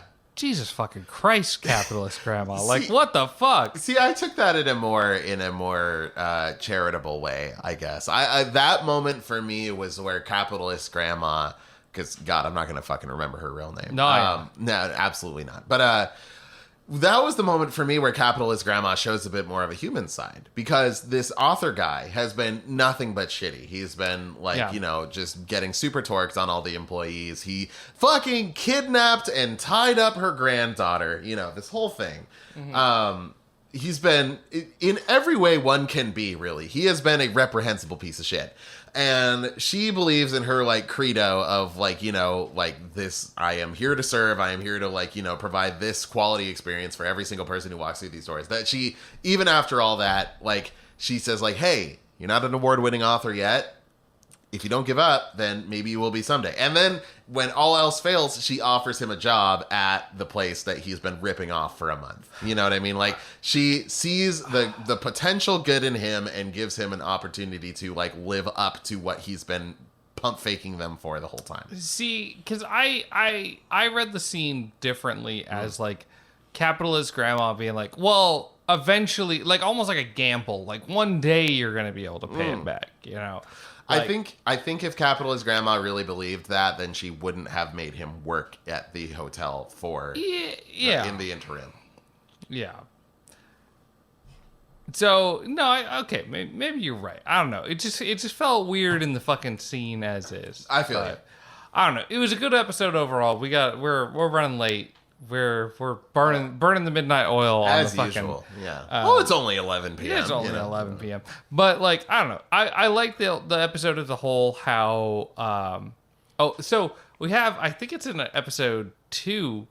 Ohana is really like pushing to get close to Minko and Nako. Yeah. And she's like, I want to know more about you. I'm so tired of us hating each other. And that's what I really like about Ohana is that like she's really pushing for people to get along. You know? And she recognizes that she's got her own issues and whatnot, but that she's not willing to just let people just shit on her 24/7. She's like, no, I want us to get along. I want us to have all these things going for us. You know? Like I want to make food for you that has the fucking your least favorite ingredient so that you'll like respect me and all that. Like, I want us to get along, and I like that about Ohana's character, that like in the midst of all these like terrible things happening in everybody else's life, it's like she's trying to make things better for herself and for the people around her. Yeah, Ohana is this like really great execution of like one of my favorite anime character tropes, which is like the very pure dumbass. Like a Goku or Naruto type character. Absolutely. You know what I mean? Like she is someone who like she like has like she knows what she knows. She's not stupid per se, and she's like she has her morals and she has her values and she sticks by them through thick and thin. But there's just that part of her that doesn't quite know how to read the room. And again, they say that again and again and again. And like, but she just goes on anyway. Like this is how she knows how to go through the world, and that's how she's going to do it. So like, when Minko and Nako fuck up, like, both of them fuck up by her, she goes like, well, when my mom would fuck up because her mom was like this, huge delinquent. Yeah, basically. Just complete delinquent, like not fit to have children, really, if you think about it. But like when she would fuck up, what Ohana would do is like make food with broccoli, which she knew that her mother would hate, and it was like this way of like, I am doing this thing back to you because you fucked up with me, and after this we are even Stevens. We're fine. We're going forward, and like there's no hang-ups or anything like that. You have to prove to me that you are sorry by doing this thing I made you do that I know you don't like, and it's kind of petty, but it works. Yeah. And they all understand those terms, and they go forward with it when they have that beach, that little picnic on the beach. In the and that's a really like fun episode because you have the chase scene, you have the author who's like a piece of shit, but like he's kind of a funny guy also. Yeah. So it's fun that he's getting brought in on the show as like, oh, he's gonna become like a permanent cast member in a way, you know? Yeah. Yeah. So I like this episode a lot. I just thought it was a lot of fun. Like, this is absolutely something that could have been, what am I trying to say? Like, absolutely something that could have been like, oh my God, this is so cringy, or this is so gross. Like, he tried to do all these things to her, and it's just very wacky and fun, you know? And Ohana never loses her agency to me. You know? Yeah. Despite being literally tied up, bound and gagged. And it's one of those things that, like, I was talking about this just last night with Felicia. We were watching Willy Wonka and the Chocolate Factory. New or old? The old one. Not with Johnny Depp. With I love that old one. Gene Wilder, is that his name? Well, Gene Wilder's the old one, yeah. Yeah, that guy.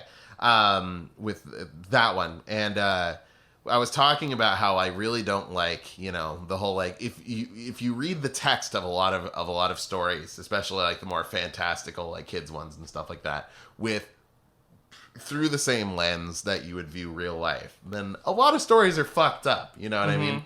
Yeah, absolutely. Like, Super Mario Bros. Is about a guy jumping on, like, turtles and stuff like that. Like, he's jumping on turtles to, like, rescue a woman who can't rescue herself. Exactly. You know? Or, like, Pokemon is about literal dog fighting, you know? Yeah. That kind of thing. I hate Grandpa Joe. Grandpa Joe is a piece of shit person. Okay, he's been in bed for 20 years, and then all of a sudden, his grandpa or his grandson finds a golden ticket in a goddamn chocolate bar, and he hops right out of bed. He could have been helping this family the whole time. Yeah. Charlie's mother has been working her hands to the bone to fucking feed these 5 people who can't do shit. And Grandpa Joe is like, oh, well, I can walk all of a sudden, actually. I could have worked this whole time, but let me go to the chocolate factory with my dipshit grandson. Like, terrible person. Yeah. Where was I going with this? Hanasaku Iroha, on the other hand, that guy, the author guy, does some shit that if I heard about it happening in real life, I'd be like, electric chair, get him out of here. No, fuck that guy. He writes a smut novel about 3 16-year-old girls.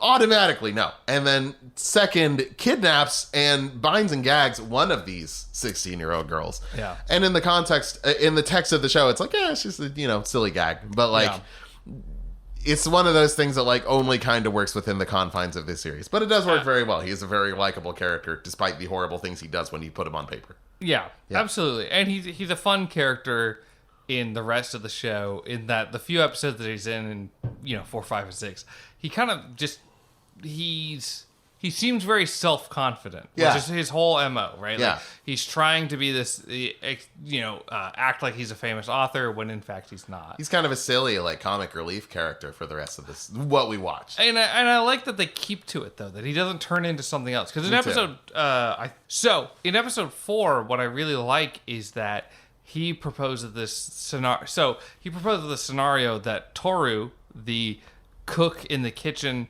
that Minko just loves, he proposes this scenario that he's actually going to go work for this other kitchen.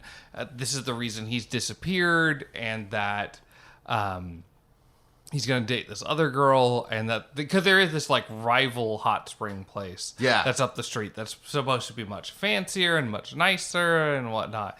And he proposes, like, oh yeah, he's leaving us, he's doing all these things, and he's very confident about it. And I love that by the end of the episode, he's just completely wrong. That it was like, no, they just needed a hand for a day, and the head chef at their hot spring place was like, no, go help him out. You know, I'll handle our stuff. You know? Yeah, totally. He kind of wove some fanciful tale that wasn't true in the slightest, but it makes sense for him as a novelist type guy. Absolutely. Yeah. Yeah, and I thought this episode was a lot of fun, like episode 4, because you have this this crane / herring that's introduced that's just like Ohana is just absolutely terrified. Yeah. And it has some sort of metaphorical meaning that neither of us could necessarily piece together. From the animation of the opening, like the theme song, almost seems as though the heron is like an extension of Ohana's grandmother, like the spa, the hotel manager or whatever. That's what I got, because it shows the heron flying into the moonlight, and then the next cut is grandma like looking out the window as though she's watching it. You know what I mean? And it keeps focusing on Ohana specifically. Because the only other thing is there's another part in the ending credits where, so there's this other girl that's introduced in the 4th episode that goes to the same high school as the 3 girls, Minko, Nako, and Ohana. Oh, yeah. Who has like these kind of like drill hairs. Yeah. And they think that she is dating Toru. Yes. And she lives at / her mom is the owner of the fancy hot spring place. Mm-hmm. And in the open... I think it's the ending credits. She is feeding the crane heron, like some kind of like Ramu fucking soda or whatever, you know. Huh. So the two of and she seems very friendly about it. Interesting. So there's also that. Like maybe the heron is like the guardian of this other spring or whatever. Could be right. Yeah. Yeah. Yeah, because it shows up in the episode that introduces that resort. Yeah, you're totally right. Yeah. Oh, shit. Okay, maybe you're onto something. I don't know, because I also don't know any metaphorical shit involving cranes or herons. And like, if I don't know any of that shit in like Western culture, I don't know if they have some fucking completely different thing in like Eastern culture. Because I feel like I see fucking cranes and herrings like in Japanese art all the time from like, you know, 1500s, 1600s, and all that shit.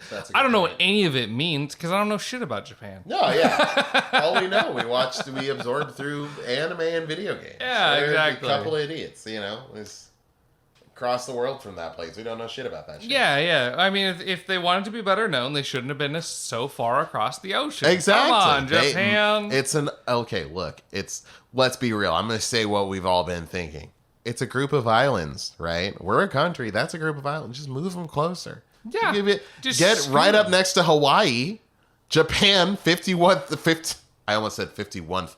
51st state of the United States of America. There we go. Easy. I mean, not far What's off. Imperialism? I don't know what that word means. So we talked about episode 5. We kind of talked about it during episode 4. You know, the whole thing with Toru going to the kitchen. The other place is that it was a huge misunderstanding that the head chef just let him go over there. And it's a lot of fun because, like, Minko, who's this really, like, hard edge character, you see her more vulnerable side. Yeah. And I think that's what I like about the pace of this show, is it's really about the characters that live there. Like, it's not just, like, Ohana, like, dealing with things necessarily. Like, every Unlike episode other mecha anime. Yeah, exactly.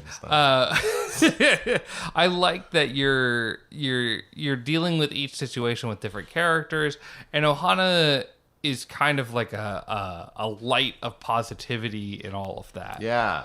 That she's there to kind of stop people from going down, like, I don't know, dark places or anything like that. Yeah. Because, I mean, her character flaw ends up kind of working as this, like, Deus Ex Machina moment for a lot of other characters, where a lot of other characters are kind of, like, embroiled in the, like, you know, moment to moment, like, you know, how would this person feel if I said this? Oh, I can't do that. That's not right. Like, Ohana just says what she's thinking, and, like, it doesn't really matter what. And, like, a lot of the time that lands her in hot water. But a lot of the time that also gets conversations started about, like, you know, between other people who otherwise would have never actually gotten that started. Exactly. Yeah. And I think you can almost tie that into, like, episode 1, where it's you have Ko, the guy who really likes her. Mm-hmm. He's not upfront, and he doesn't talk about his feelings and whatnot. He says it straight up. He's the kind of guy who does things in the roundabout way. Yeah. And I think that really bites him in the butt. Not that, like, the two of them could have stayed together when she had to go with her grandma or anything like that, but, like, sure. I think about it with, like, my own relationship with my girlfriend. It's like, I asked her out when I did, and we started dating pretty quickly. Yeah. And I could have ended up in a situation where it's like, well, let's just see how things feel out, right? And like we could be today, like we just hit our second anniversary a while back. Oh, happy anniversary. That's right. I appreciate it. Yeah. But like we could have been like just started dating. Yeah. You know, like something like that. And that's 2 years just missed out on like growing together and doing all sorts of stuff like that. And it's just, I feel like it's very important to me to talk about your feelings with other people. Totally. You know? Totally. Yeah. I mean, that's like it's always good to sort of like try and stick with what, I hate it. The word has become so poisoned by internet memes, but like what society expects of you in terms of like, you know, like what is okay and what is not okay to say in like, you know, mixed company and things like that. But like, it's easy to get mixed up in that sort of thing and kind of forget to express what you're feeling and what you're thinking, like to the people that it matters, you know? Yeah, exactly. Yeah. And like Ohana is like a very kind of refreshing, like, you know, she's clumsy and kind of like brute force stupid about it a lot of the times, but like, she says what she thinks and she means what she says, and like that is sort of an admirable trait a lot of the time. There's something to be gained from that. I think it's an important thing to remember once in a while. I think so, because I think that's what I like. What has really drawn me to this show and why I've really liked it, and why I've also like as many issues as I may have with it, like also shows like Darling in the Franxx and whatnot. Like I like shows where characters communicate honestly, and like the character who communicates the most honestly is not like demonized or seen as like, oh, it's actually kind of fucked up how you say what's on your mind. Like no, it's like it's in a lot of ways like sometimes you got to hold yourself back, right? Like you can't just be 100% brutal all the time, but sometimes people need to hear what you're thinking, you know? Like people need honesty a lot of the time. Yeah. So I don't know. I that's why I've really enjoyed this show. Is I love Ohana and her honesty with other people. You know. Yeah. And she tries to make the world a little better for them. Yeah. And she kind of brings that out in them too. Like, you know, she starts, because of how like, you know, straightforward and to the point she is about a lot of that stuff. She gets a lot of people like, you know, say Minko and Nako to start thinking about how they express themselves to each other and to Ohana, and like start changing themselves. Like Minko, when Ohana like confronts her, like, "Hey, stop telling me to fucking die. What if I did die? You would feel terrible," you know, like that sort of thing. She starts coming up with new insults and lands on Bellette, which it's like it's what's the word? Fertilized duck eggs, but before they actually hatch. It's a very disgusting. I don't want to say disgusting. Some cultures really like it, but it's a this is my American moment. I don't. This is my American moment. I don't want to eat baby duck bones. I don't ever want to feel what that feels like between my teeth. Baby duck bones. I've heard the crunch is like. I've heard some people say it's satisfying. And Me I'm too. Like, I don't like that. I have friends who have tried it and say it's delicious, but I'm never gonna. No, not once. Yeah. Too American for that. Yep. Give me my ice water and my eggs free of duck. That's right. Listen, I've had duck eggs. I had tried duck eggs pretty recently, but they were unfertilized. Yeah. Give me my unfertilized eggs. That's please. right. Thank you. That's right. That's how I moved my way through my whole life. Yeah. Ain't gonna stop now. Okay, so episode 6, just to kind of wrap things up here. Yeah. Episode 6 is about. It's kind of about. So in the spa, there you have the grandma, and then you also have Ohana's uncle, who's like working there and is like trying to. Completely. I don't remember it at all. Not a bit. So he's Ohana's uncle for the rest of this conversation. Mr. Uncle. Uncle-san. He's basically trying to update the place, and they bring in like a consultant who rules. She was great. Oh, she was great. I have the line. She's the kind of person who would, you know, speaks mostly in Japanese, but occasionally says something in English, and my favorite was nothing venture, nothing win. That's right. Nothing venture, nothing win. We all have something to learn from. But she tries to make everybody dress sexy, and it kind of backfires on the inn, because the inn has been declining, is what we learn. Yeah, they're not doing so hot. Yeah, but in the end, they kind of get some more traditional dresses, and that seems to appeal to everybody, you know? Yeah, well, the outfits that so this new consultant lady has has Nako and Ohana dress in Chinese dresses. They got the long slit up the skirt, like up the thigh, you know, and like it's a very sexy outfit. There's a lot of cleavage. A lot of cleavage, yeah. And when they go to greet the next customer coming in, he's like, whoa, like that's a lot, you know.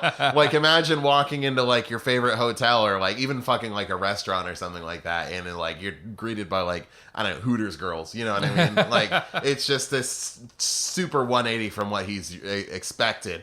And it you know, hilarity ensues, blah blah blah. They end up, you know, doing away with that idea. And that was like, you know, when they finally come up with the traditional, like the yukata with the like the frilly aprons, like the European style aprons, like that was like a cool compromise. It's like, we can do this without necessarily compromising anything that we've been, you know, like compromising the dignity of these 16-year-olds. I don't know. Yeah. Like, you know what I mean?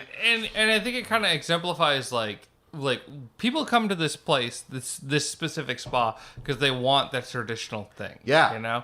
And when they meet the needs of their customers like that, the customers are very happy, right? And people have their own kind of expectations when it comes to stuff like that. Yeah. And I think that was really good. And I liked that part because it's like a compromise between the uncle and the grandma, where the grandma didn't want to do it. The grandma's almost like perfectly fine with letting things just decline and die. She says as much, you know. Yeah, like, we've been declining for a while, so I don't really care.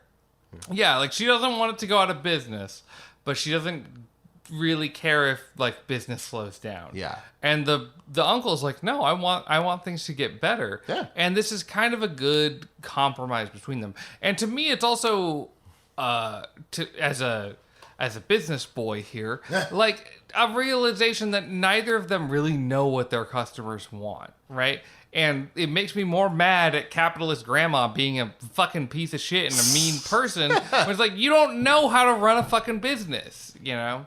She knows. I hate capitalist grandma. She knows how to run a business the only way she knows how. And maybe that's not keeping up with the changes in modern Japan. But that's just how she knows how to do it. And maybe she'll have her own things. But when you put your hands on your employees, and when you expect way too much of them and all that jazz, you expect everybody to commit a 10 out of 10 and pay them as little as possible. It's like, what are you doing? Come on. You're very right. She does slap the shit out of Ohana in like episode 2. 3-hit combo. Bop, bop, bop. She's got the nosebleed, the whole nine. Yeah, she's not doing good. It's why business owners are... It's one of the greatest, like, business owners not understanding their business and also hating their employees, which is my experience with 90% of business owners. No, 100% of business owners. Excuse me. I almost forgot about the 10% of business owners who also suck shit. Ugh. I agree with you. But capitalist grandma's okay. Fuck capitalist grandma. I don't like capitalist grandma. Fucking big. We only watched 26 episode series. We only watched 6 episodes. I feel like around like episodes 15, 16, she's gonna drop some real fucking wisdom on us. She's gonna have her redemption. I don't disagree. And I feel like even up to this point, like she's had moments where it's like, all right, you know what, capitalist grandma, you're okay. You know what, you're a tough old bird. You do things the old fashioned way, and maybe I don't agree with all of it, but you know what, you got your reasons, and I respect that. You know, I listen. I know it's coming, and I saw because there's like 26 episodes in this series. Yep. It's coming. I'm not gonna be mad about it, but also, given these first 6 episodes, fuck capitalist grandma. I don't like her one fucking. Look, if an employer slapped the shit out of me, like she did to Ohana, because she just really fucking 1, 2, 3, just put the 3-hit combo on her. If someone did that to me, I'd be like, fuck that person till the end of time. But since that's not my face that got the shit kicked out of it, I'm like, hey, you know what? She's got some, and Ohana seems to feel the same. She's got some redeeming features. Ohana's. Listen, we got to get into the communist podcast, the labor podcast, a different time. We've already talked long enough. It's quite a bit. Yeah, I don't know. Okay, so let's get to our final reviews of this show. We've got tacks. Yeah. Yeah, let's get down to brass tacks. So we got our rating system for Battle School Dropouts. I know it's been a minute, everybody. But we got our rating system. It's keep watching, total garbage, and which kind of falls between the two. Yeah. Where do you put this show? I was talking about this a little earlier, where I think this is a keep watching. I think this is an anime that I have recommended, despite having never watched more than 6 episodes. I think I watched the first like 3 or 4 at some point in my life, but never got up to where we are now. Like, personally, I'm probably not going to watch the rest of this anytime soon. But I've recommended it to people off of the quality of, like, you know, the writing and the characters and the animation, and they fucking loved it. Like, they watched all 26 episodes and the OVA. Like, fucking thrilled about it. Okay. So my ranking of it is keep watching, but with the caveat that I myself probably will not continue watching it or anytime soon. If I get a rainy few days and I got nothing else to do, hey, maybe, but. There's other things that demand my attention far more than this. I'm busy, ain't got the time in the day these days. So I gotta come at you hard with my review here. I don't really care for slice of life shows for the most part. Like, I don't keep watching them for the most part. I'm gonna keep watching this show. This show. This show has hooked me in a big way. Really? Yeah. I love Ohana and how, like, positive her character is. And I enjoy more and more, especially the older I get, I enjoy positive characters in shows. I feel that. You know? I feel like, and don't get me wrong, I love my edgy shit. Yeah. You know? Like, I love when characters are dark and gritty and all that shit. Hey, but, you and me both. I've been watching a lot of Sopranos and shit, and that's got me thinking a lot about, like, Breaking Bad and all that.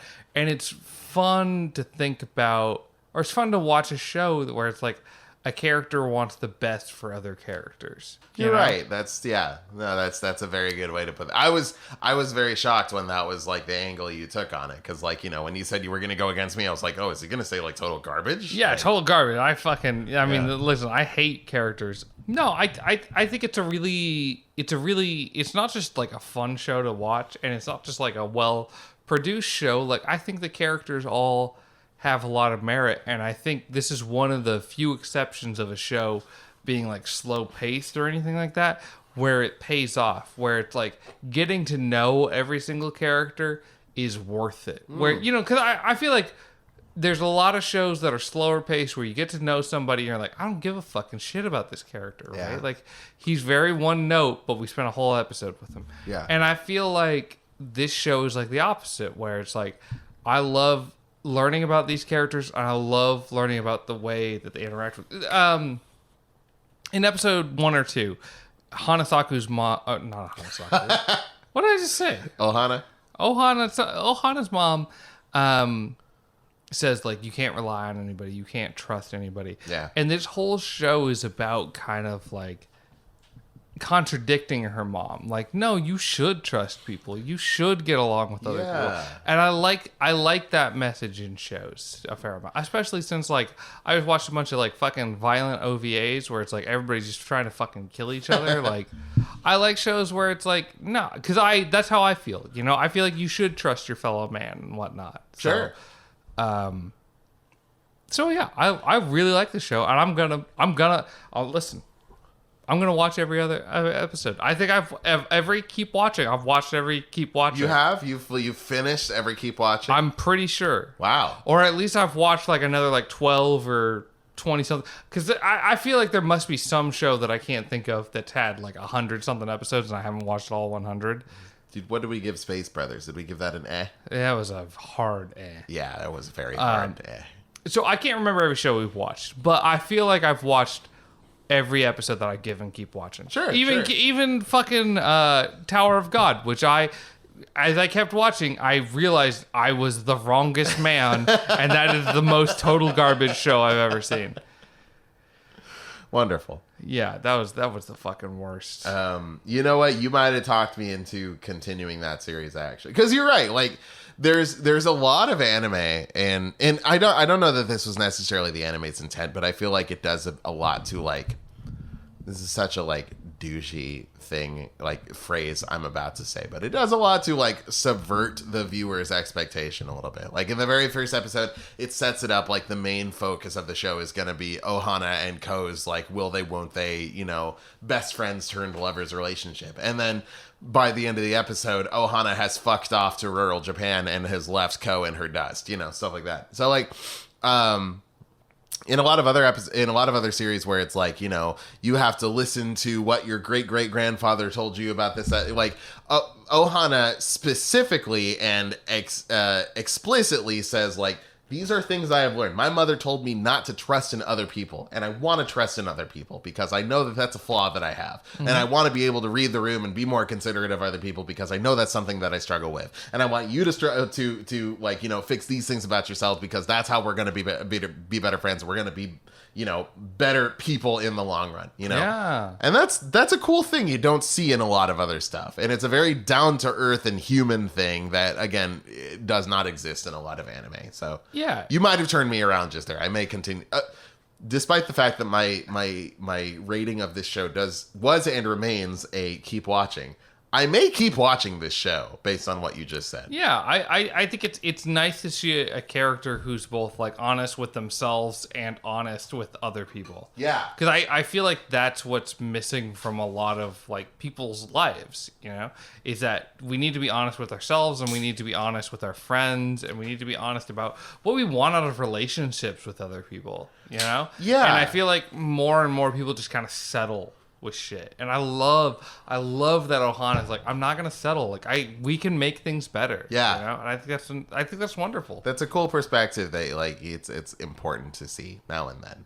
Yeah. Like I've had this experience in my own day to day where like, you know, I've started to get really like distrusting of the people around me. You know what I mean? Like I've been like scammed so many times by like, you know, like people who were homeless or like probably not, like, you know, the old like, you know, person at the gas station, like, you know, oh, I need $20 to fill up my gas tank, and then they don't even have a car, you know, kind of thing. And actually I had this experience coming home from the Bay Area a couple of weeks ago where I ran into this lady in the middle of nowhere at this like, you know, just kind of podunk little gas station, and she was without gas, her phone had died, and she had no idea like how to get home or how to get back to the place where she had forgotten her stuff in Santa Cruz.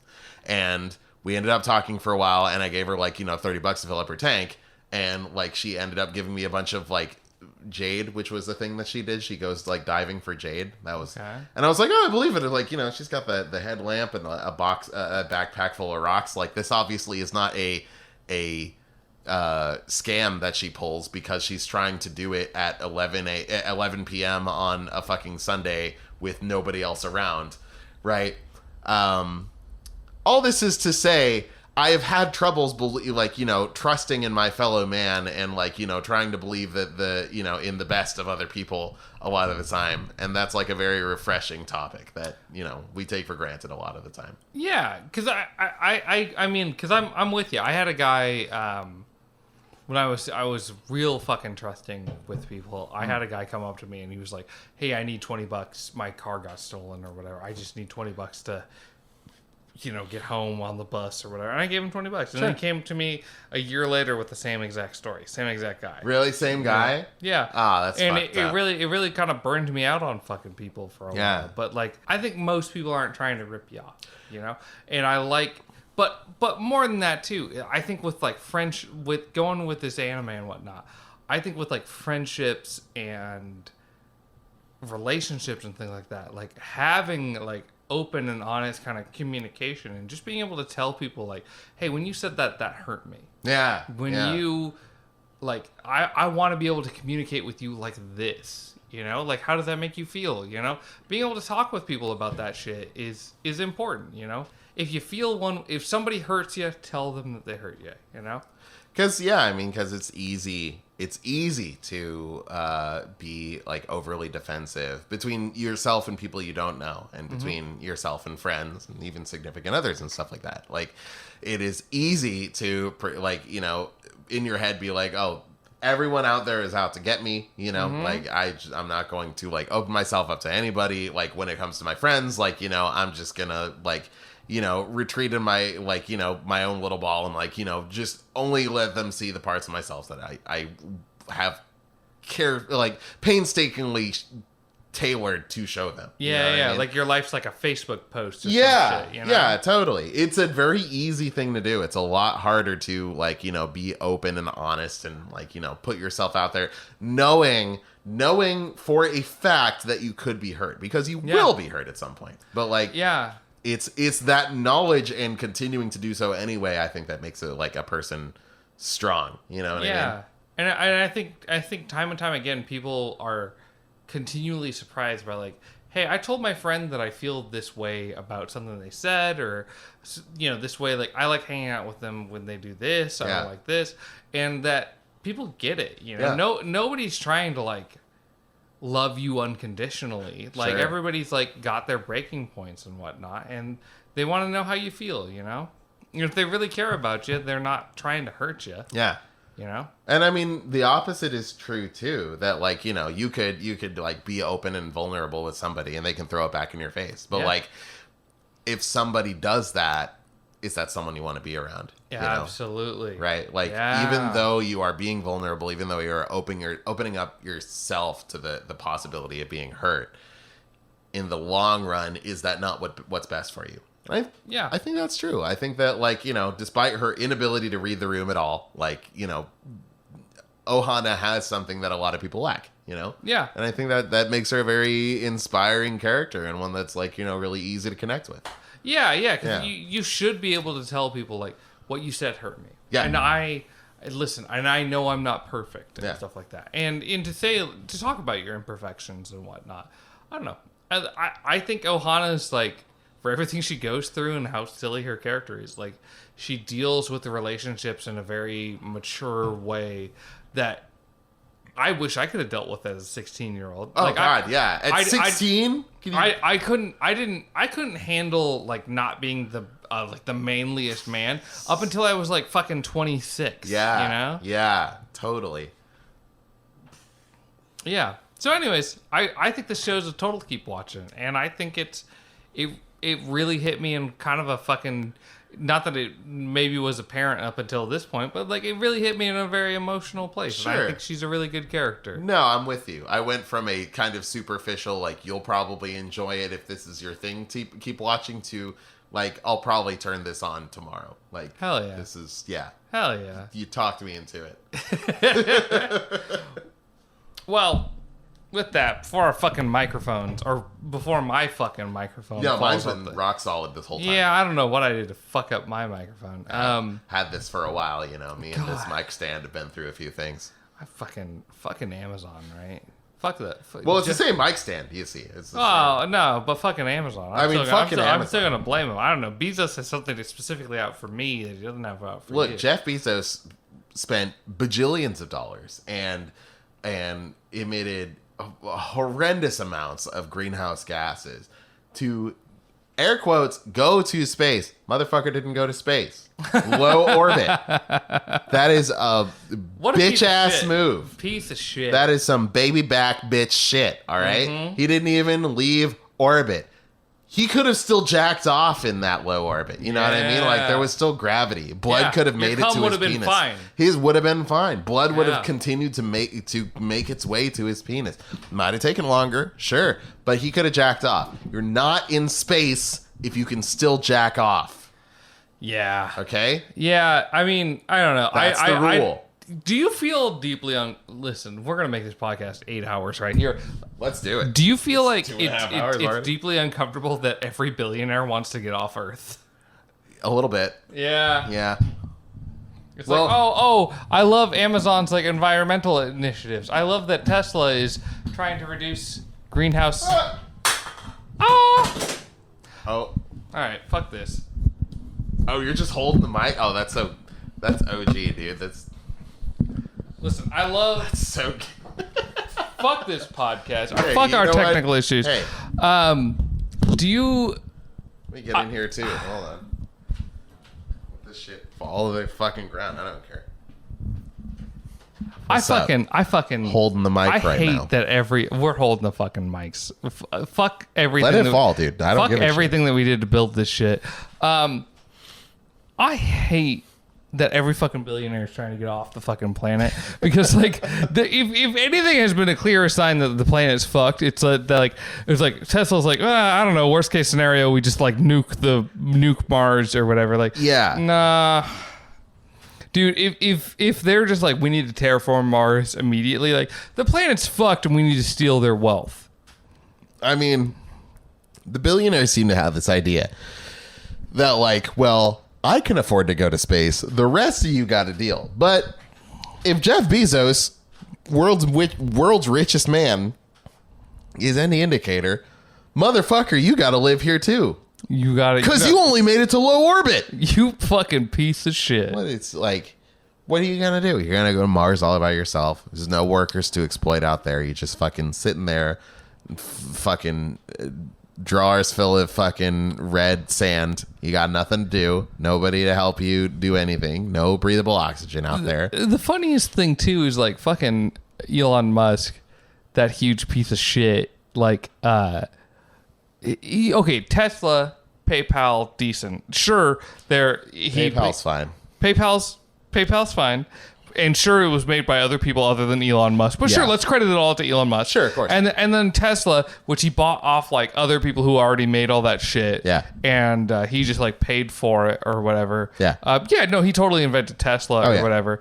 He has a PhD in something. Sure, and let's ignore like the Boring Company and his fucking dumb shit like trucking company that he's trying to build and like all the other dumb shit that he's trying to, and the weird like magnetic fucking vacuum rail that he's trying to build and all that shit. The Hyperloop. Yeah. That sucks. Let's ignore all those dumb fucking bullshit. Yeah, I'm sure he can get us to Mars. You know, I'm sure he can get other people to Mars to like make the planet suck less so that he can have like slave laborers or whatever. Yeah, I'm sure he can pull that off. I'm sure he can totally pull that off. Sure, he can figure it out.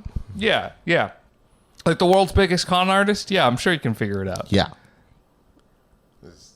I mean, he can get us there. He can get us there. You ready to die on Mars?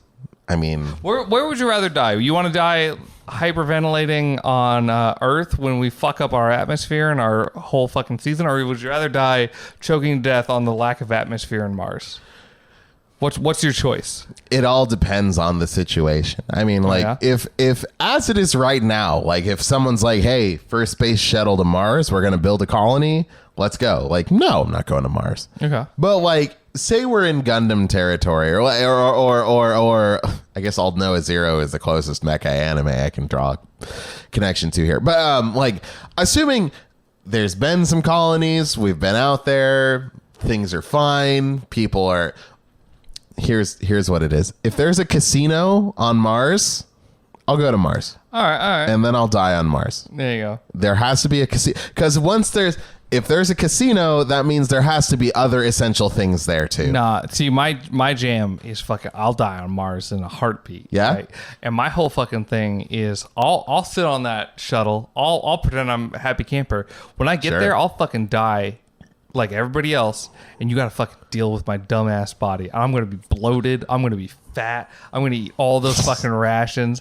I'm gonna get all this fucking air in this fucking stomach. They're just gonna jettison you, dude. They're just gonna fucking launch you into space. I'm gonna get there. I'm gonna land on Mars. I'm gonna fucking die in the dumbest fucking way out there. I'm ready to fuck shit up on Mars. There is so much space in space for the corpses of broke people on Mars. like us. I'm here to die on Mars. No, they're gonna launch you into space. That's what I'm saying. Like, they're just gonna fucking like, oh, Stew died. Launch him into space. Fucking maybe you're right. Jettison him. Put him on the next space station. Well, jettison him. He's fine. Maybe you're right. There's so much room in space for the corpses of broke people like you and I. You know what I mean? Like, we don't mean shit to billionaires, and they will launch us into space the second we're not useful to them. All right, so I gotta die and I gotta fart on Elon. That's the goal. That's the real goal. We got to make him stinky. I'm getting that real death fart ready for that boy. Yeah, we're gonna make Elon Musk the stinkiest. He's musky, right? We're gonna give him a real musk. Yeah, we're gonna give him a real musk. We're gonna fart on him somehow. Our corpses are gonna fart on him, and we're gonna find a way to make him eat a lot of garlic and onions so his breath smells all day. Ooh.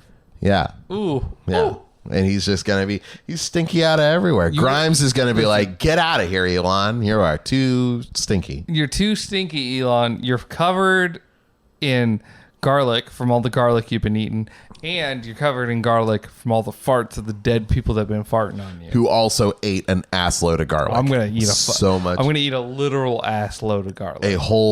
Several whole bulbs of garlic, like Wario. You know, just I confused I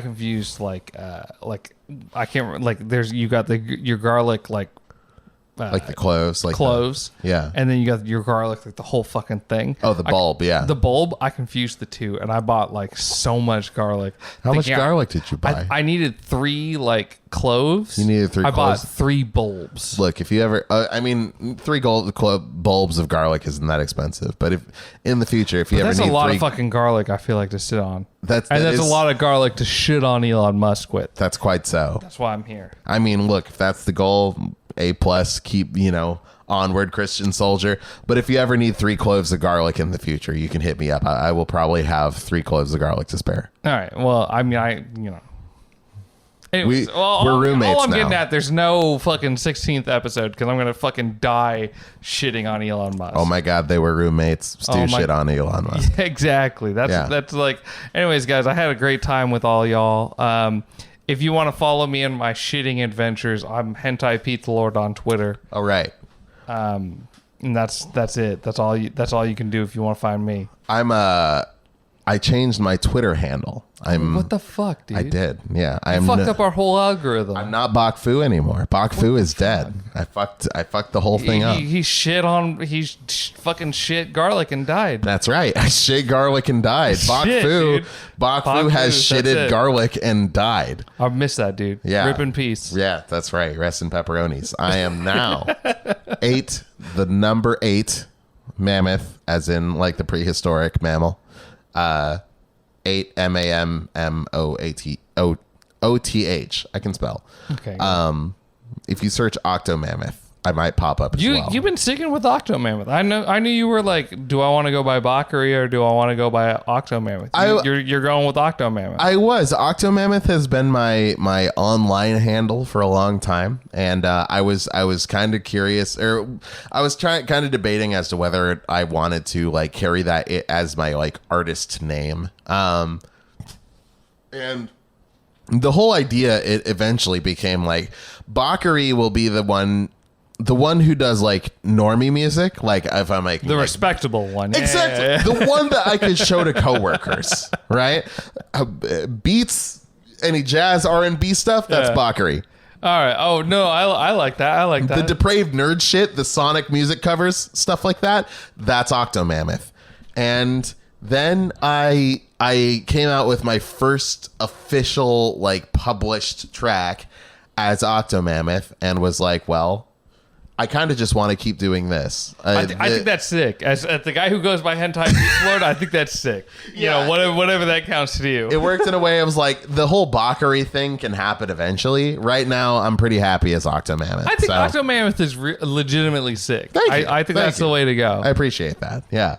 Octomammoth is fucking cool as hell. Thank you. That means a lot. Like it's been a real like back and forth, flip flop thing for me. But like I think Octomammoth is where I'm happier, and that's where I'm gonna be. Maybe I'll start a second Twitter or Instagram or TikTok, what the fuck ever, as Bakari. But right now I'm happy as Octomammoth. No, I think that's the way to go. So anyways, we'll also post, I mean, you got some fucking killer tracks. So we gotta, you do all the music for this fucking podcast. That I do. And I appreciate it. Thank you. Yeah. So we'll have some links in the description, whether you're watching on, I don't know, fucking Spotify or whatever. But pop over to YouTube, you'll see all the visuals, you'll see all the fucking music and all that shit. And we did there's some killer visual, like I gotta say, I keep watching the last episode.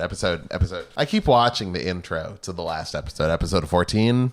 I appreciate We it. killed it, dude. I think You it's and I real both. fucking good. The music, visuals, the music, everything. I can't wait to. So when I went up to like a parking garage to record the part where I put X arms on on the wall, I had the most polite security guard like escort me out. Like I put it up on the wall. He saw me take a photo. And then I was like, okay, I got to peel it off. But I'm not going to acknowledge him. And he didn't fucking acknowledge me at all. And like, I peeled it off the wall. I put it on my book. And I like walked away. And he just followed me the whole fucking way out of that Wonderful. place. That's perfect. I mean, like, nobody's fucking parked at the place. I get that, like, I'm not upset or anything. It was just like fucking weird that I got this like fucking dude just following me as I leave this fucking place. I would tell you, security guards, there's some security guards out there that are too polite. Like, I used to... I love regular ass security guards. Yeah. Well, they're nice guys. There's one thing about, like, regular security guards, like, hey, what you doing? Hey, I mean... Look, I don't care, but you got to get off the property. It is what it is, you know. That's a regular security guard. The one that bothers me is the one that's like too polite to say anything for like a long ass time. Like my buddy and I, we both had Movie Pass, and we would both go and watch the dorkiest movies, the last showing, and then stand around in the United Artists parking lot until like 1 a.m. just talking about video games or whatever. And there would be like security guards who would show up, and it's like obviously they're about to tell us to get the fuck off their property, but like they would stand around for like an hour pretending they're not looking at us. And then I'm like, hey, look, if you're gonna tell me to fuck off, tell me to fuck off. Don't make me watch you for an hour just kind of standing around, acting like you're not looking at us or paying attention to us. Like, if you're gonna tell us to get the fuck out of here, tell us to get the fuck out of here. Don't beat around the bush.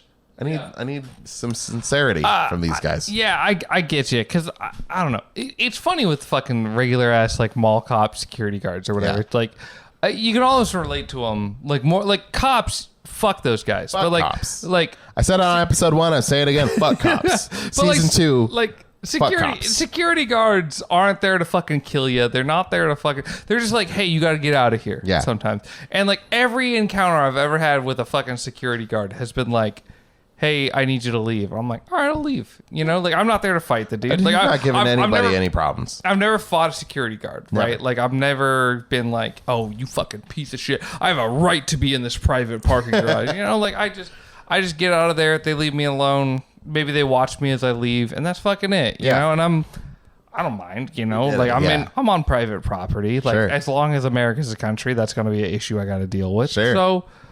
Whatever. As long as they're not there, like, fucking calling the cops on me, I don't give a shit. Exactly. And anyways, that's the fucking story of getting the fucking video done for the last thing, the intro.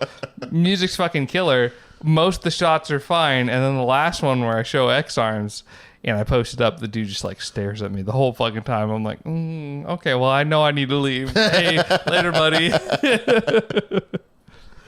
You should have left one of those posters up just for him to navigate to the website and then actually listen to the podcast. He did not look like he would be a fan. You know, the thing about security guards... You can't make these assumptions. You gotta let him make his own choice. The thing about security guards for me is no matter what the situation, right? They're always bigger than me.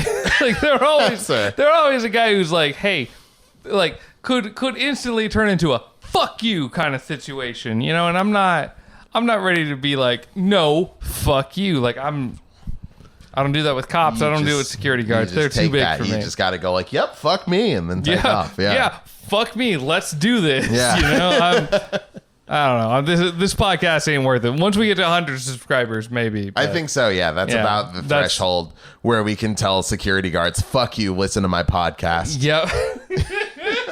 We gotta get like those real big like Instagram influencers and just be like, do you know how many followers I fucking have? 100. Okay. I got 100 followers on fucking YouTube. We got 10 on fucking Instagram. You're fucked if I post about this, motherfucker. fucking done. You never work in this town again. Yeah, you it's fucking over. Get out of here. It's over. You think you can ever work in the fucking random ass Sacramento parking garage environment? I'll have your fucking chops. That's right. You're gonna have to become a cop after this.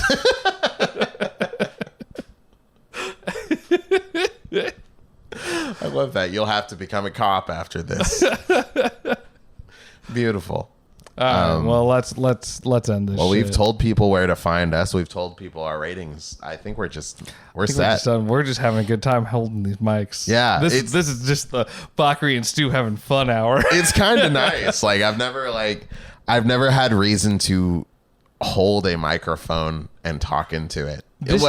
For this amount of time. You know what I mean? This is second best to having functioning fucking tables and fucking mic holders. I wouldn't know. That's never gonna happen. Second best. This is as famous as we're ever fucking gonna get. Is holding this shit in our fucking kitchen. I would bet for like a combined like $50 we could fix this issue. I don't think we will, but I think we could for about $50. Oh, 100%. But next time we record, we're gonna think we fixed the fucking issue. We're gonna find like a bigger board, and we're gonna think we fixed this all this dumbass shit. Yeah, and it's not. Nothing's gonna fucking work. Not at all. We can figure this out in the next like 4 months before we record again. But that's not the important part. That's not what we do. Yeah, that's not how we do things here at Battle School Dropouts. No, maybe those Battle School valedictorians who learned how to control their key or whatever, the dumbasses did things, but that's not how we do. Us simple, weak little boys who did not graduate from Battle School. Yeah, that's not how we absolutely. Do things. Yeah, and listen, I'm just gonna be patting us on the back this whole time for how much better our podcast sounds now. I mean, I'm sure it sounds like shit now that my mouth is up on this fucking microphone, but I don't know what you're talking about at all. Honestly, real talk. Maybe this is how we record the next episode. You might be right. You might be right. This is probably way better. Yeah. Yeah. Fuck me. All right. Well, anyways, everybody enjoy whatever time it is on your end. Go subscribe to all our dumb bullshit. Yeah. And have a good day. Enjoy anime. Oh, I should say my SoundCloud is do it. soundcloud.com/octomammoth. OCTOMAMMOTH. Go listen to my half-baked ideas that I will eventually turn into an album. Your music's fucking killer, man. Everybody go listen to the fucking Katamari song. That's what I think that might be one of my favorites on there. Oh, it's got the little like Katamari girl when you click on it or whatever. It's like the album icon or whatever. That's a good one. That's one of my favorites. Go treat yourself on that. Go check that. It's called Cosmos Flip. There you go. Check that out. Yeah, I love that one. Yeah. There we go. All right. Well, anyways, go watch anime. Yeah, watch Hanasaku Iroha. Don't watch Eat Man 97. Yeah, no. Watch Eat Man 98 maybe. Fuck Eat Man. Fuck that shit.